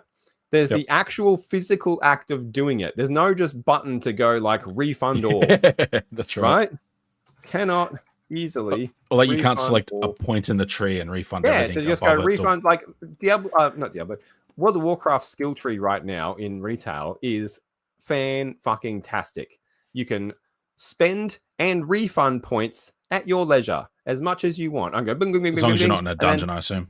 Go back to and then I can change my entire specialization if I want to, and it will just automatically take all the points out and change specialization, and I can drop them all into this tree, and then go, oh no, I'm not feeling that one. Dial it back, and I'll go down this tree for a little bit. It's great. I really, really like what they've done with that. That is not how Diablo 4 works. Diablo 4. Oh man, it is laborious. The worst part of it is that Paragon you can refund it. No, not even that. You can refund your Paragon board. You can go through all this one by one. You can change your skills and like update your skill points. Then you've got to go farm all the gear. That's point number 2. Yes, because none of the gear that you're using for that build will be relevant for the next build, because so many of your fixes are going to be based on the skills you were using in the previous build. Of your gear. Like, to me, it doesn't matter how easy the skill Yes. changing is at the moment, as long as that is It's like going with this the result. idea that you are the legendary, right? And every single thing that you pick up, whether it's a skill or a piece of gear, it all slots in. It's all just a piece. It's all just a piece of a build. That's what it is. Everything you do is a fragment of a build. And if you want to change that build, you need to change all of the fucking fragments. You're And starting that, from zero. oh, like dead zero naked, like nothing. And that is, oh man, it does not feel good. It doesn't And feel good. you're not keeping other stuff that's good for another build because you've got no stash space. That's Like, it's a web, man. Like, it's all connected. None of this is an fucking an intricately island. layered web. Oh, fuck you. You're playing one character. Now, do you think that's the intention? Is to lock you into that character? And if you want to play something different, you start again, and You therefore buy a new spending more copy of the time in game, you get a new account. Yeah, it's one character per copy. Can you imagine? Hey, you look at some of the microtransaction games out there, and paying $110 for 5 stash tabs is like probably on par for some people. I guarantee you there are people that have multiple accounts because of this. And look, look, it's not going to be, that's not the business plan, right? That is not the intent. And I don't think that like all of those mechanics working together to make it unfeasible for one character to respec easily is intentional either. I think the individual effects are intended, and then just they culminate into this other really negative avenue. So I think they're one step greedy and 2 steps fuck themselves from being greedy 1 step ago. But that's like that. If what you say is true and it's all about the engagement, keep them there. That's got to be the reason, right? Like lock them into the one character, so that if they want to make it as difficult as possible to respec, even if, like you said, they made it much easier to refund the Paragon board, a refund all button on the skill tree to get all your skill points back, you're still stuck with all your fucking gear because it all you got to trash it now. All the aspects, everything contributes to that build. And so it's so difficult to respec that build that you may as well just make a new character, start from level 1, and go through again. But you don't get the extra stash space. Without the extra stash space. Because you got to buy another game. Interesting. That's an interesting, like that's a theory that it kind of makes a lot of fucking sense when you think about it, right? Like I think the most charitable way to look at that is that they should have understood that this was a outcome of the systems. Yep. And they didn't make any changes to that. Like, for example, World of Warcraft has a void bank to increase the ability to store more items because of the mechanics behind their banking system. And the fact that they didn't go, hey, let's make sure that people can hold enough gear and add a void bank so that people could respec easier. Like, I think it just shows that they had solutions to these problems and didn't implement them. And there's a really negative outcome of the combination of all of them. And it exists in the retail version of the game. And so it's kind of like, well, it doesn't matter if you intended it specifically or not. It's a result of your work. And so you need to sort of take account for that. Yep. That's, oh man. Fucking hell. It's really bad when you put them all together like that, eh? Fucking it is, man. So the fix, I guess, is to no longer tie gear to a build, right? Yeah. Make gear independent like it was in Diablo 3, like it was in Diablo 2. Like, don't intrinsically make it part of affecting the way your character functions. You don't want a item that is like plus 20% Hydra damage. You want an item that is plus 20% intelligence, and your Hydra damage scales off intelligence. Correct. Yep. 100%. Or like Diablo 3, your spell damage is coming from your weapon damage, right? So there's always an incentive to get a better weapon, because getting a better weapon helps everything, right? Because like even in WoW, some people didn't like that, but I did really like that. But we've got the alternative now, and it's dog shit. Yeah. That's so they can shut up now. Stupid opinions. Fuck. What else about character builds do we not like? There's been some talk about wanting to move, thinking that your ultimate should be its own thing and not part of your build. I'm not passionate about that. Me either. Like I think that it's fair that your ultimate is a piece, and you can either have it and get that really impactful moment, or you could not use it and get more flexibility. Yep. I think there's a big problem with ultimates, much like legendaries, not feeling ultimate. And this Funnily is enough, especially true for the rogue. they don't feel good unless you got the right legendary. Like the sorcerer ultimate, like there's a legendary that will make it shoot out ice spikes at everything that's frozen. Yep. And it looks cool. But Yeah. before that, it's kind of deep freeze or whatever it's called.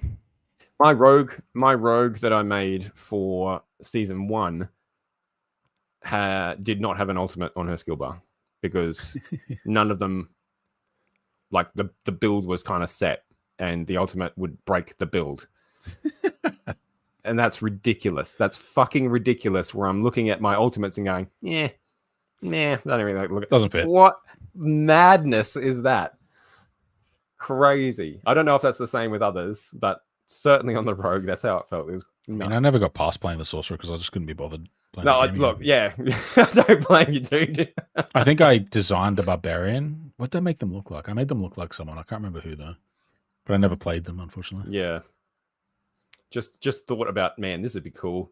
I think actually, like, there was a lot of the character design because you were so, and like, it's fine. You pick a class and you're picking a character. You're not creating a character. Fine, whatever. But like, some of them I just didn't want to play as. Like, they just didn't appeal to me at all. Yep. No, that's fair. I had the intention when I got the game, and I was starting to feel a little disappointed with it. That, well, I'll at least try every class and see if that changes things. I didn't get there. I didn't get every class played. I played 4 of the 5. Which one did you miss? I didn't play the sorcerer, actually. That was the one that I missed because fucking resistances don't work. Resistances are broken. Dead stat. What the fuck? That again, crazy. This is a game that took a year to make.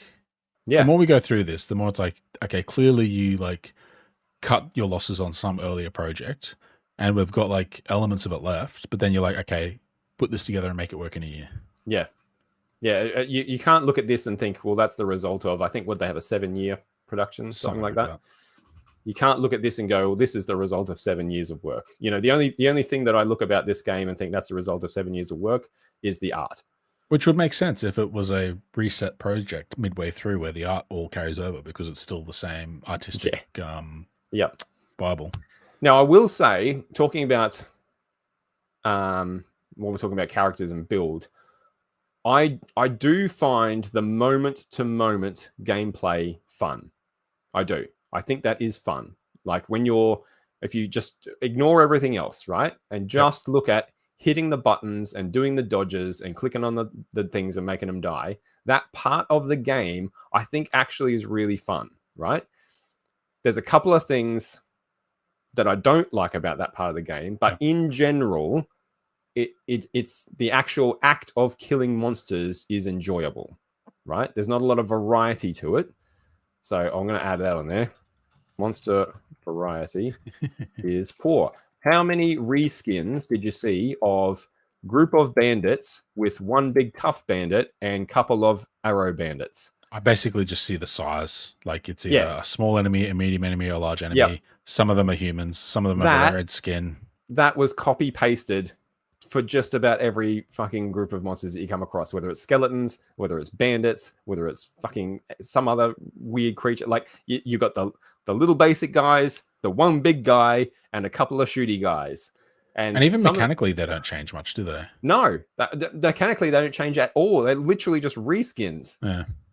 The bandits in particular are the exact same mob from beginning to end. The one mob that made me change the way I played the game for a while was in the like going to fight Elias for the world tier upgrade, and the cannibals that would actually like. Oh yes. I had to start watching their animation for when they started their wind up to charge to get out of the way because they were one shotting me when I was doing that to get my first clear, and that was great. I was looking at the enemy. I know it's a cannibal because I had to fucking find out what it was because I wanted to get more damage against it because it was a barrier for me, a challenge for me that I needed to overcome. And so I got to know that enemy. I know the animation that it does when it's about to do its big fucking swing and hit Mick because he's too slow because he's a fucking necromancer, but I'm fine because I'm a sorcerer. Like that was fun. That was great. And there's just, I can't think of any other time in the game where that happened for an enemy. Like Give me at least 1 or 2 every act. Yeah. Something interesting, something different. I was playing Path of Exile for the first time recently, and I was in the very first act, and it's like a coastal theme, right? You're on a beach. Have you played Path of Exile? Yeah, I actually downloaded it not too long ago, and I played at least to the first town. So yeah. Yeah, right. And the monster design and variety in that game is really cool, right? I really like it. But the one in particular that stood out was there's a level, I can't remember the name of it. There's an area in the first zone that's like on a coastal cliff top. And you're running along these cliff tops and you're fighting these were seagulls, right? So just imagine that for a second, right? A were seagull.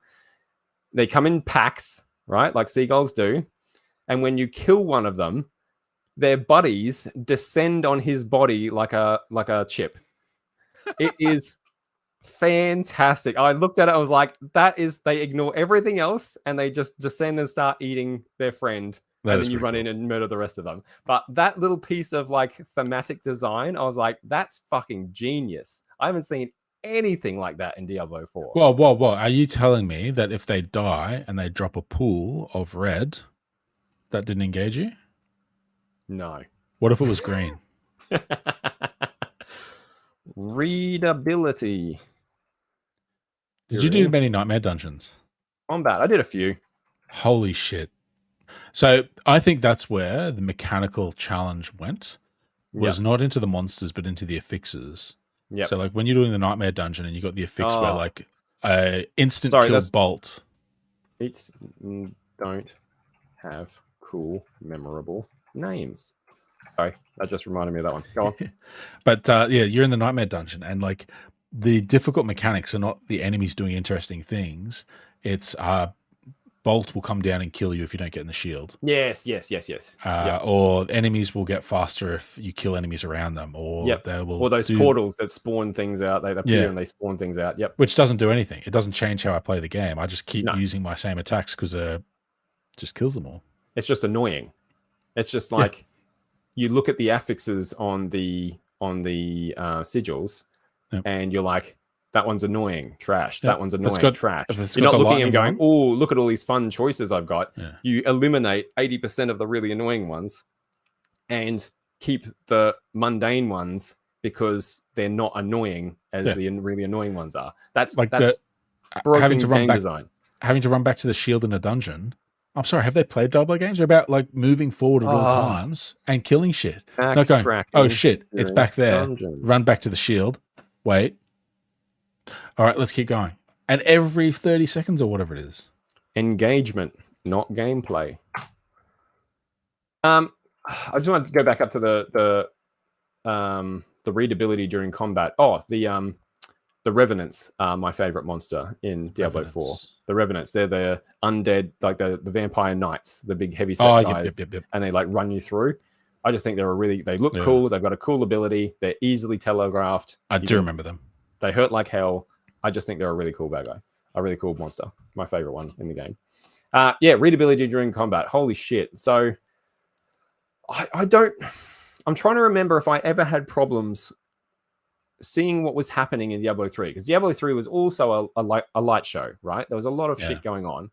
I don't remember having issues in trying to see. I don't remember getting frozen and then freezing, breaking, and like just as a explodey goblin runs up to me and explodes and kills me, but I couldn't do anything about it because I was frozen. I don't remember things like that happening in Diablo 3. They certainly didn't happen in Diablo 2.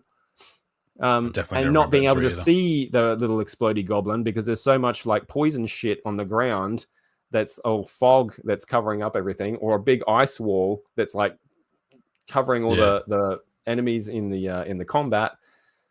I hated that in Diablo 3. Did they do it in Diablo 2 where like elites? The ice wall's new. No, but like blocking movement stuff. Was that in Diablo 2 or was that Diablo 3? Inhibits movement's really fucking annoying. Like literal walls. Yeah, right. Because in Diablo 3 it was the first time I remember that elites would spawn a wall that would just wallers. Yeah, no, that was a Diablo 3 invention. I fucking hate it. Like wallers, it is the dumbest, annoying. It's up there with like when they drop a turret that has a light beam that just rotates around. Like that is the most I don't know. It was really game mechanic. Like it was like, hello, I'm a game mechanic. Interact with me, not demons of hell are coming to eat your face. Like, I don't know. I don't know how they. I don't know if Path of Exile does that better. Because I mean, I guess that's the level of complexity that is supposed to make the game more engaging from a gameplay level. Like I know me going, oh well, that's not very demonic. Yeah. Yeah. I'm going to throw that one in there, Sam, just as a completely random offhander. Where are the fucking demons? Where's Not many Diablo? demons. Not many demons in Diablo 4.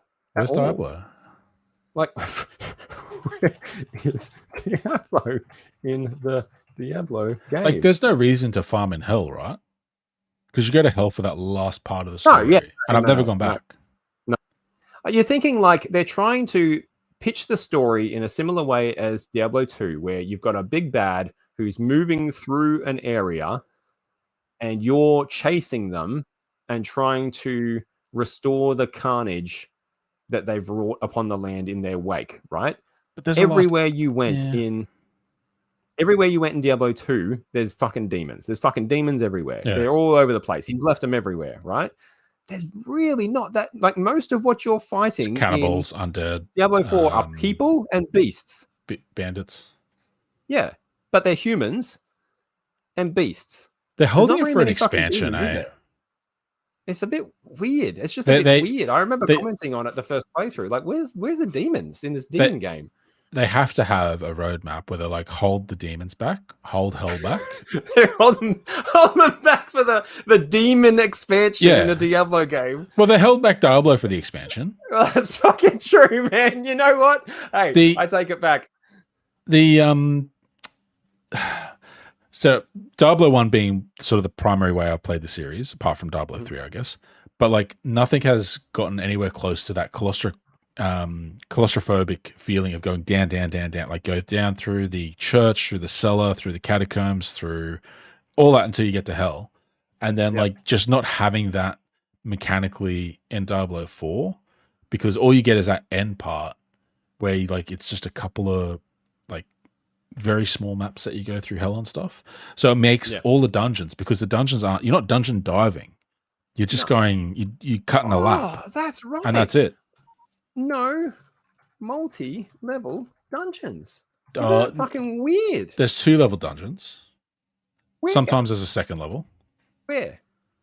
Some dungeons, you'll go into a boss and then you'll go down a ramp and then you'll do another area. Like the random ones out where you're doing the... They definitely exist. They don't count for what we're talking about. I'm just being devil's advocate.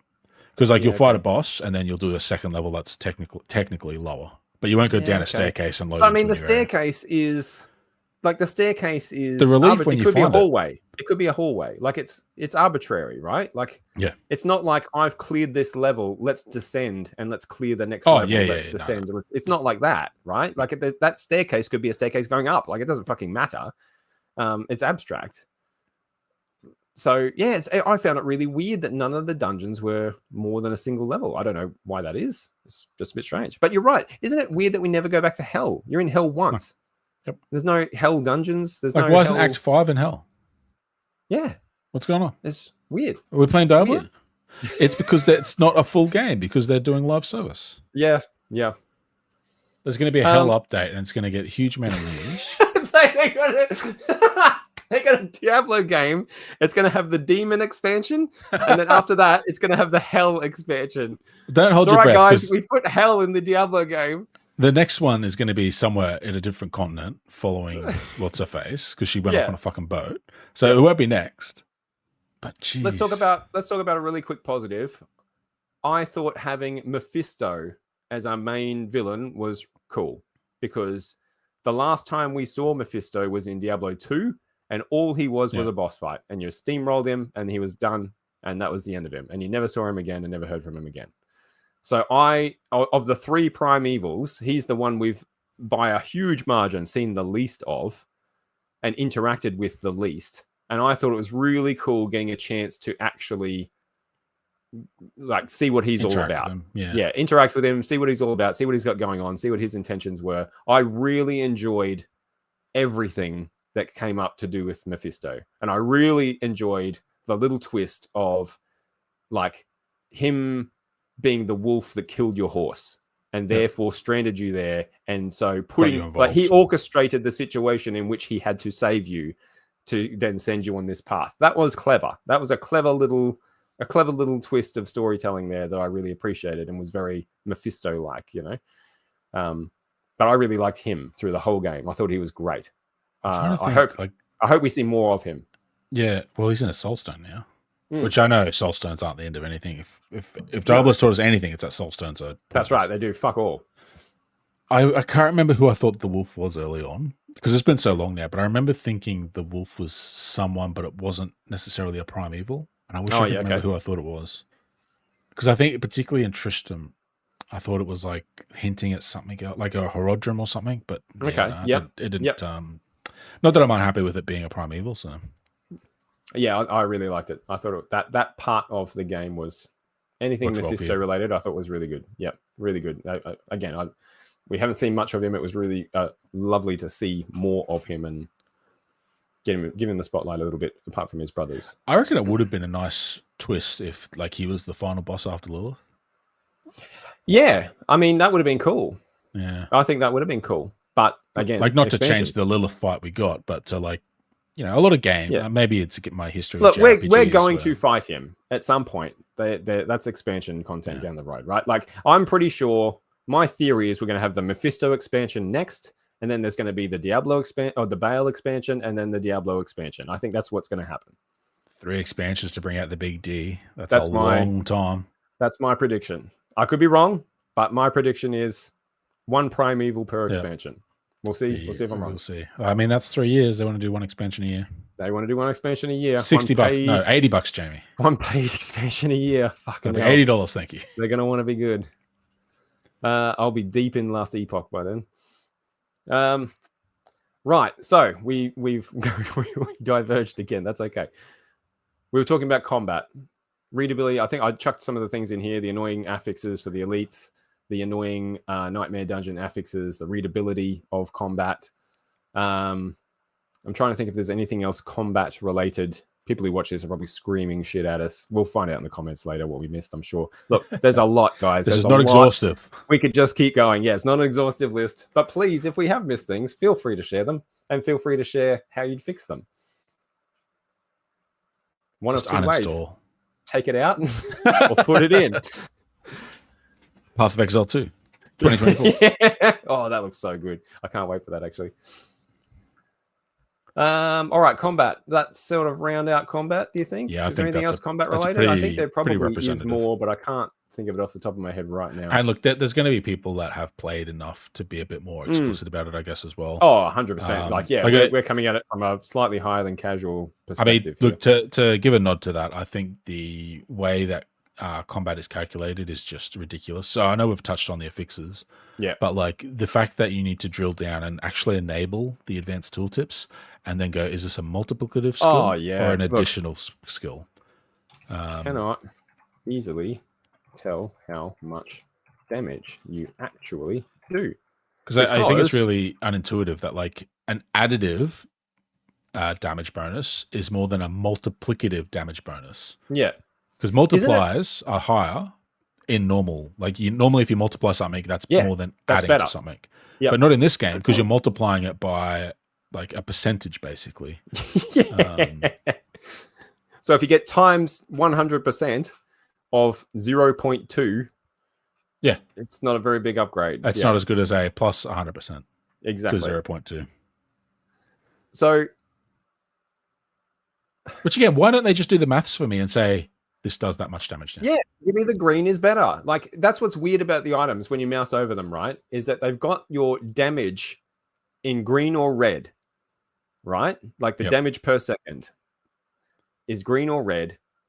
And you kind of, again, from a casual perspective, if you're going into this game and you look at the item and you think, oh, green number, that's better, and you put it on, it's actually very rare that that item that you're putting on is better than the one you were using because of all the bullshit other affixes that are going on. In fact, it might be a huge downgrade.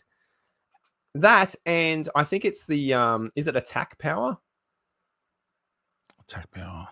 I think in your menu you can look at your attack. I'm pretty sure it's. Oh, it's yeah. I can't remember what it's called. I know what you're talking about.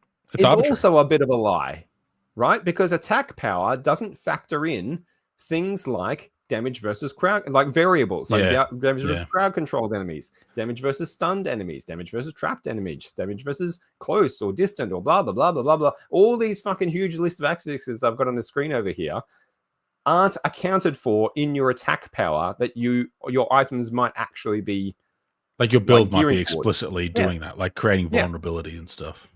Exactly. And your attack power does not account for that. So you cannot, it's ridiculously hard to tell. Like, you can't just, again, Diablo 2, you can open up the menu, you can look at your fucking attack power, and that's how much damage you're doing. It tells you right there, you are doing 50 to 80 damage with each swing. Great. Thanks.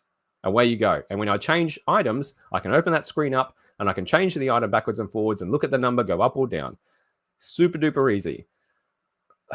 Like Diablo 3, you could move your mouse over the fucking weapon and it would say weapon good or weapon bad. You could put it on or not put it on. Super easy.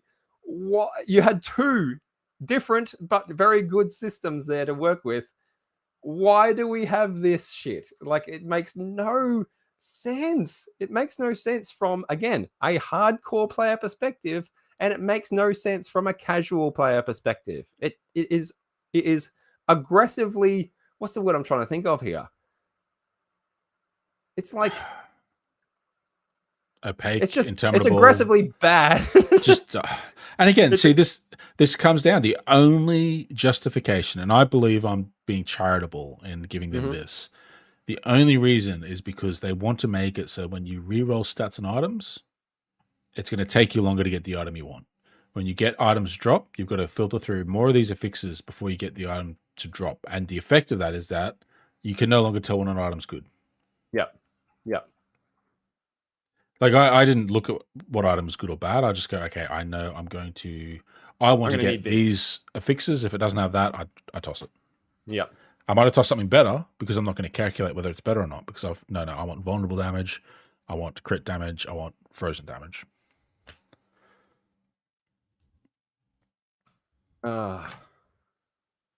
Yeah, I actually feel like all the people saying that Diablo 4 is a casual game, like I feel really bad for people who've never played a game like this, who are coming into this and this is their first experience. Because it, like, how do you work this shit out about which sword does more damage when the green numbers lie, the attack power in the menu lies, and it's got 1,000 affixes on it that don't make any fucking sense, and you don't understand how they interact with each other? How is this a casual friendly game? It's to be fair, the counterpoint to that, I guess, is that the game is too easy.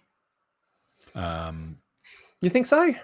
There are bumps here and there, but overall, so the campaign, too easy, hands down. Brain dead, get through it, no worries. Okay. Chuck on whatever you want, not going to bother you.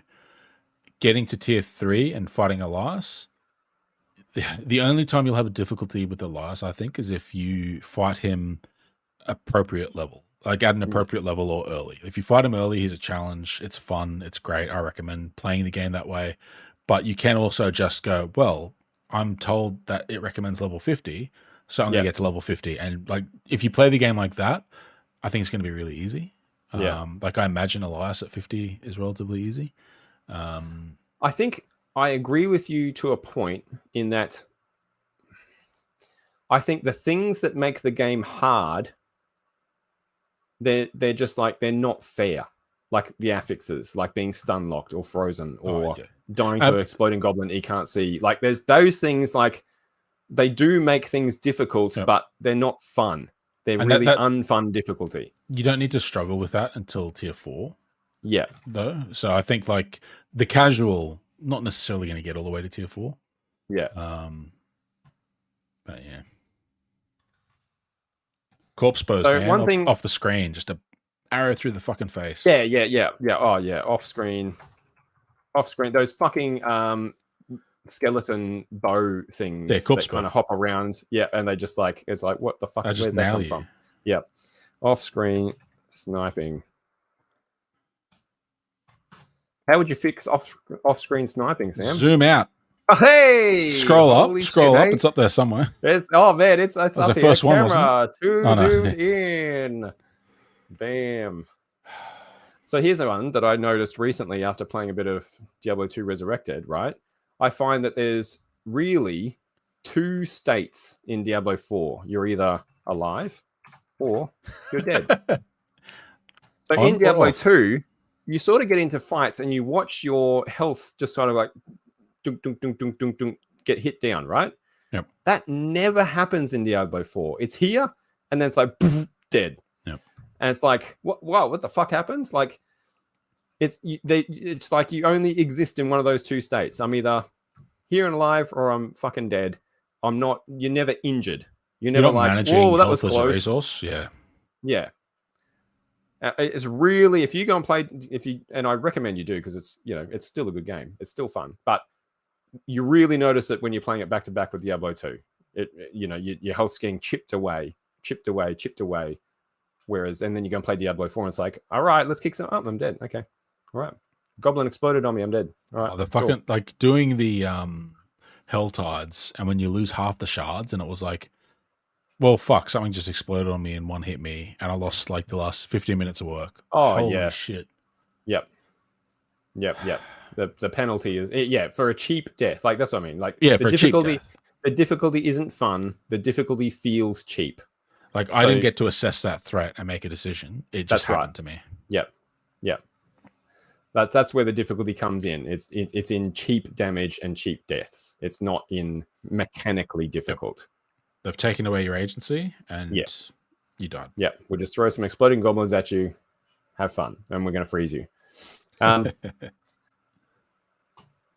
What are we missing? Are we missing anything? Do you think this is a fairly comprehensive, or not an exhaustive list, but a fairly? I think it's enough to have an opinion on the game. I'll put it that way. I think so. Yeah, and I think again, I said it at the start, and I'm going to say it again now, that the fixes, like we're looking at how we fix Diablo 4, every single fix seems fairly straightforward and obvious.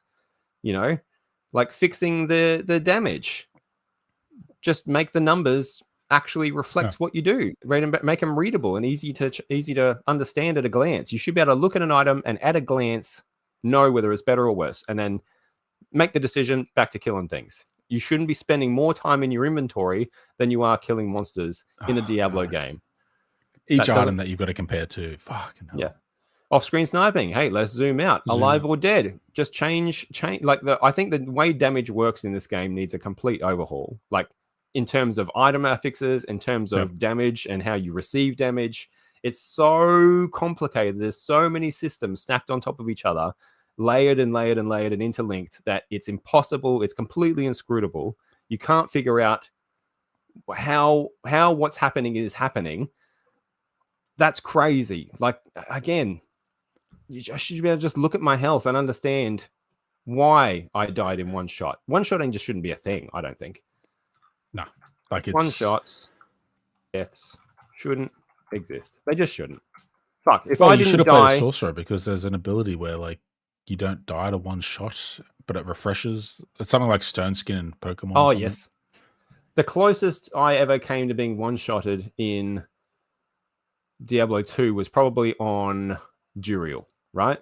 Duriel is a hard gear check. That's a hard, you must be this high to ride the ride moment in Diablo 2. He comes out of nowhere, you don't expect him, and he beats the shit out of you, and you will die likely multiple times on him, right?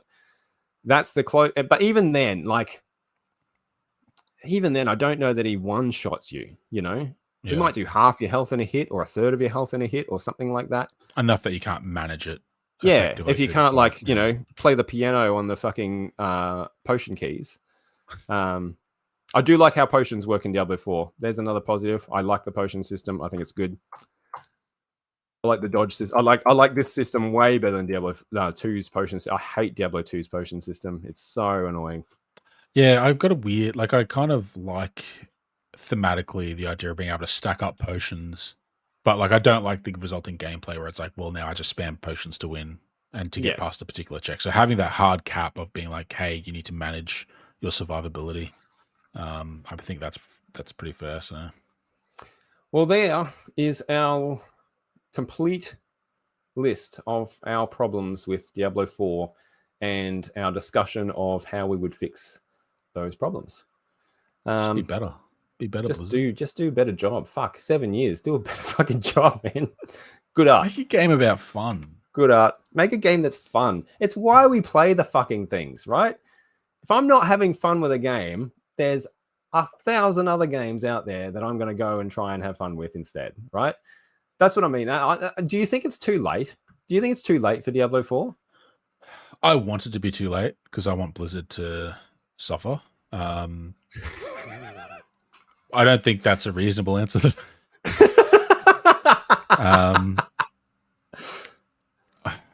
Look, I wonder whether it is, man. I wonder whether it's too late. I really do. I think they released the game, people beat the campaign, realized there was nothing else there to see or do, waited until season 1 rolled around, realized that was empty and hollow. Garbage. Right? Yep. Like there was nothing going on in season 1 at all. Like fucking hell. When a main story quest is telling me complete step 2 of the season journey. If that's the quest, fuck you. Fuck you. No, that is oh god. Oh, that's right, because they gated I didn't even finish the story of season 1. I think because that first weekend I got to when it got to the next quest was finish phase 3 of the season. I was like, nah, fuck off. I'm done with this shit. This is insane. When that's what the NPC in the game is telling me. Go and do your season journey. Go and tick off your dailies. Fucking immersion breaking. Jesus Christ. Oh, fuck. Are you going to? Do you pay attention to Diablo news still, or do you just hear stuff? I hear bits and pieces. I don't seek it out. Yeah. That's telling a lie. I do. It comes up because it's. Does it come up on Diablo. YouTube feeds and stuff? You know. Yeah, it does. Yeah. Yep. Like I like Diablo as a property, so I do. Yep.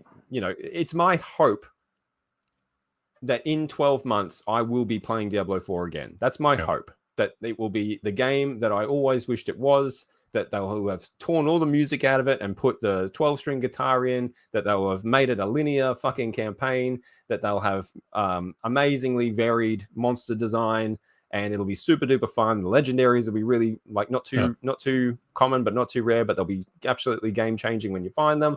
It'll have all this shit in it, and I'll have an amazing time playing it. I don't think that's going to happen. I don't think, if I'm honest, I don't think 90% of what I've got on this list or what we have written out is going to actually get addressed. And if that is the case, fuck, in 12 months, I'll be like, how many games on by then? You know what I mean? Like I'm already a couple of games on now. I'm sitting here eyeing off Last Epoch and thinking, that looks like a lot of fucking fun. That looks really got that window open, good. So I'll have a look at that after. Oh yeah, have a look. That could be our next game. I think it looks juicy. It looks really good. And that's what I mean. Like there's too much competition now. You know what I mean? Like in the year fucking 2000, what other ARPG did you have to contend with? Yeah, for Diablo 2. Completely different. You had like Diablo 2, or you had Baldur's Gate, which was nothing like it, or you had Planescape Torment, which was nothing like it, but they were kind of the options, right? And so that was it. Like now, God, I can throw a rock and hit another good Diablo like, right? So I just don't think they can afford to make mistakes like this anymore. And I think it's going to be really difficult for them to win back, especially, I think, the hardcore audience. Because I think, 12 months and Path of Exile 2 comes out? That's, for me, in my mind, how long they've got to fix this shit. Because when that comes out, Path of Exile has already proved itself in that player base. Yeah, and it's still active, and it's still really healthy. Active. Yeah, really healthy, super active. People who love it fucking adore it, right? It's not going to take much for people to cast a bit of a sideways glance at Path of Exile 2 when it comes out. See that it looks beautiful at a glance, plays really well. You can fucking dodge endlessly for a start. Yep. And they're going to give it a go because it'll probably be fucking free, and try it, love it, and jump in. And Diablo 4 is not going to get another look in, I think. So that's how they've got from now until then to get this game into a state where people want to play it and be in it and love it. And I don't know if they can do it. I reckon they'll have at least until the next expansion, which may or may not come before Path of Exile 2. Maybe. Even if they it might comes rush it after out. Do you Path think of they might Exile rush it 2. out? No, I don't think they'll. I don't think they'll change their plan based on Path of Exile 2. Mhm. I think that there's enough people that are in love with Diablo, or at least what Diablo has been in the past, Yep. that at 2.0 they'll look at it and they'll Yeah. play it. Like they might play it for a week, they might play it for a couple of days, they might play it for a couple of months. Who knows what it is by then? Yeah. I will probably look at the next expansion, no matter what, right? Like the curiosity will make me want to come and have a bit of a look and see what's going on. I think that it will need to come with like mechanical changes. I think like they've shown, like Blizzard have shown that they can do stat squishes, like in World of Warcraft and stuff. Yes, and I think they desperately need to like absorb stats. Like there shouldn't be cold damage, frozen, chilled. It should just be cold damage if they need to have it. And like I understand that like changing it to the point where it's unrecognizable might be unrealistic, but they could cut that list we had in like a third by just combining the stuff that is the same, just slightly different variations. If the next expansion rolls around and there's a headline on it that's something along the lines of itemization overhaul, or loot overhaul, or character skill system overhaul, something like that, that will pique my interest because I want to see, well, what do they mean by that? But I guess like the lesson that I hope we've learned from this is don't pre-order games. You don't need to pre-order games in a digital age. You're going to be able to get a copy. They're not going to run out. Wait, see what they look like first, and then make an informed financial decision. Pre-order, bad. I'm going to go pre-order City Skylines too. Yeah, I bet you will, man. All right, well, I think it's on, right? It's on Game Pass. I'm still going to buy it. Probably, you're getting it. Yeah, one way or another, you're getting it. Yep. All right, I think we're done here, right? Yes, I Sweet. think so. All right, so we're gonna close things up here. Thanks for watching. If you've been here, stuck around this long, it's always fun doing these discussions. But leave your comments below with what you think the problems with Diablo 4 are and how you would go about fixing them. If you think maybe you're still playing it, maybe you're not playing it. You know, like not saying not going to kink shame if anyone is still playing it because some of us like to be fucked sometimes. But look, whatever works for you. If you're playing Diablo 4 and you're having a really good time, that's great. I'm incredibly jealous of you. I wish I was playing it having a good time. That definitely would be a much better outcome. Yes, for us, absolutely. So. All right, we're going to get out of here. All right, cool. That's it from us. Catch you later. We'll see you on the next one.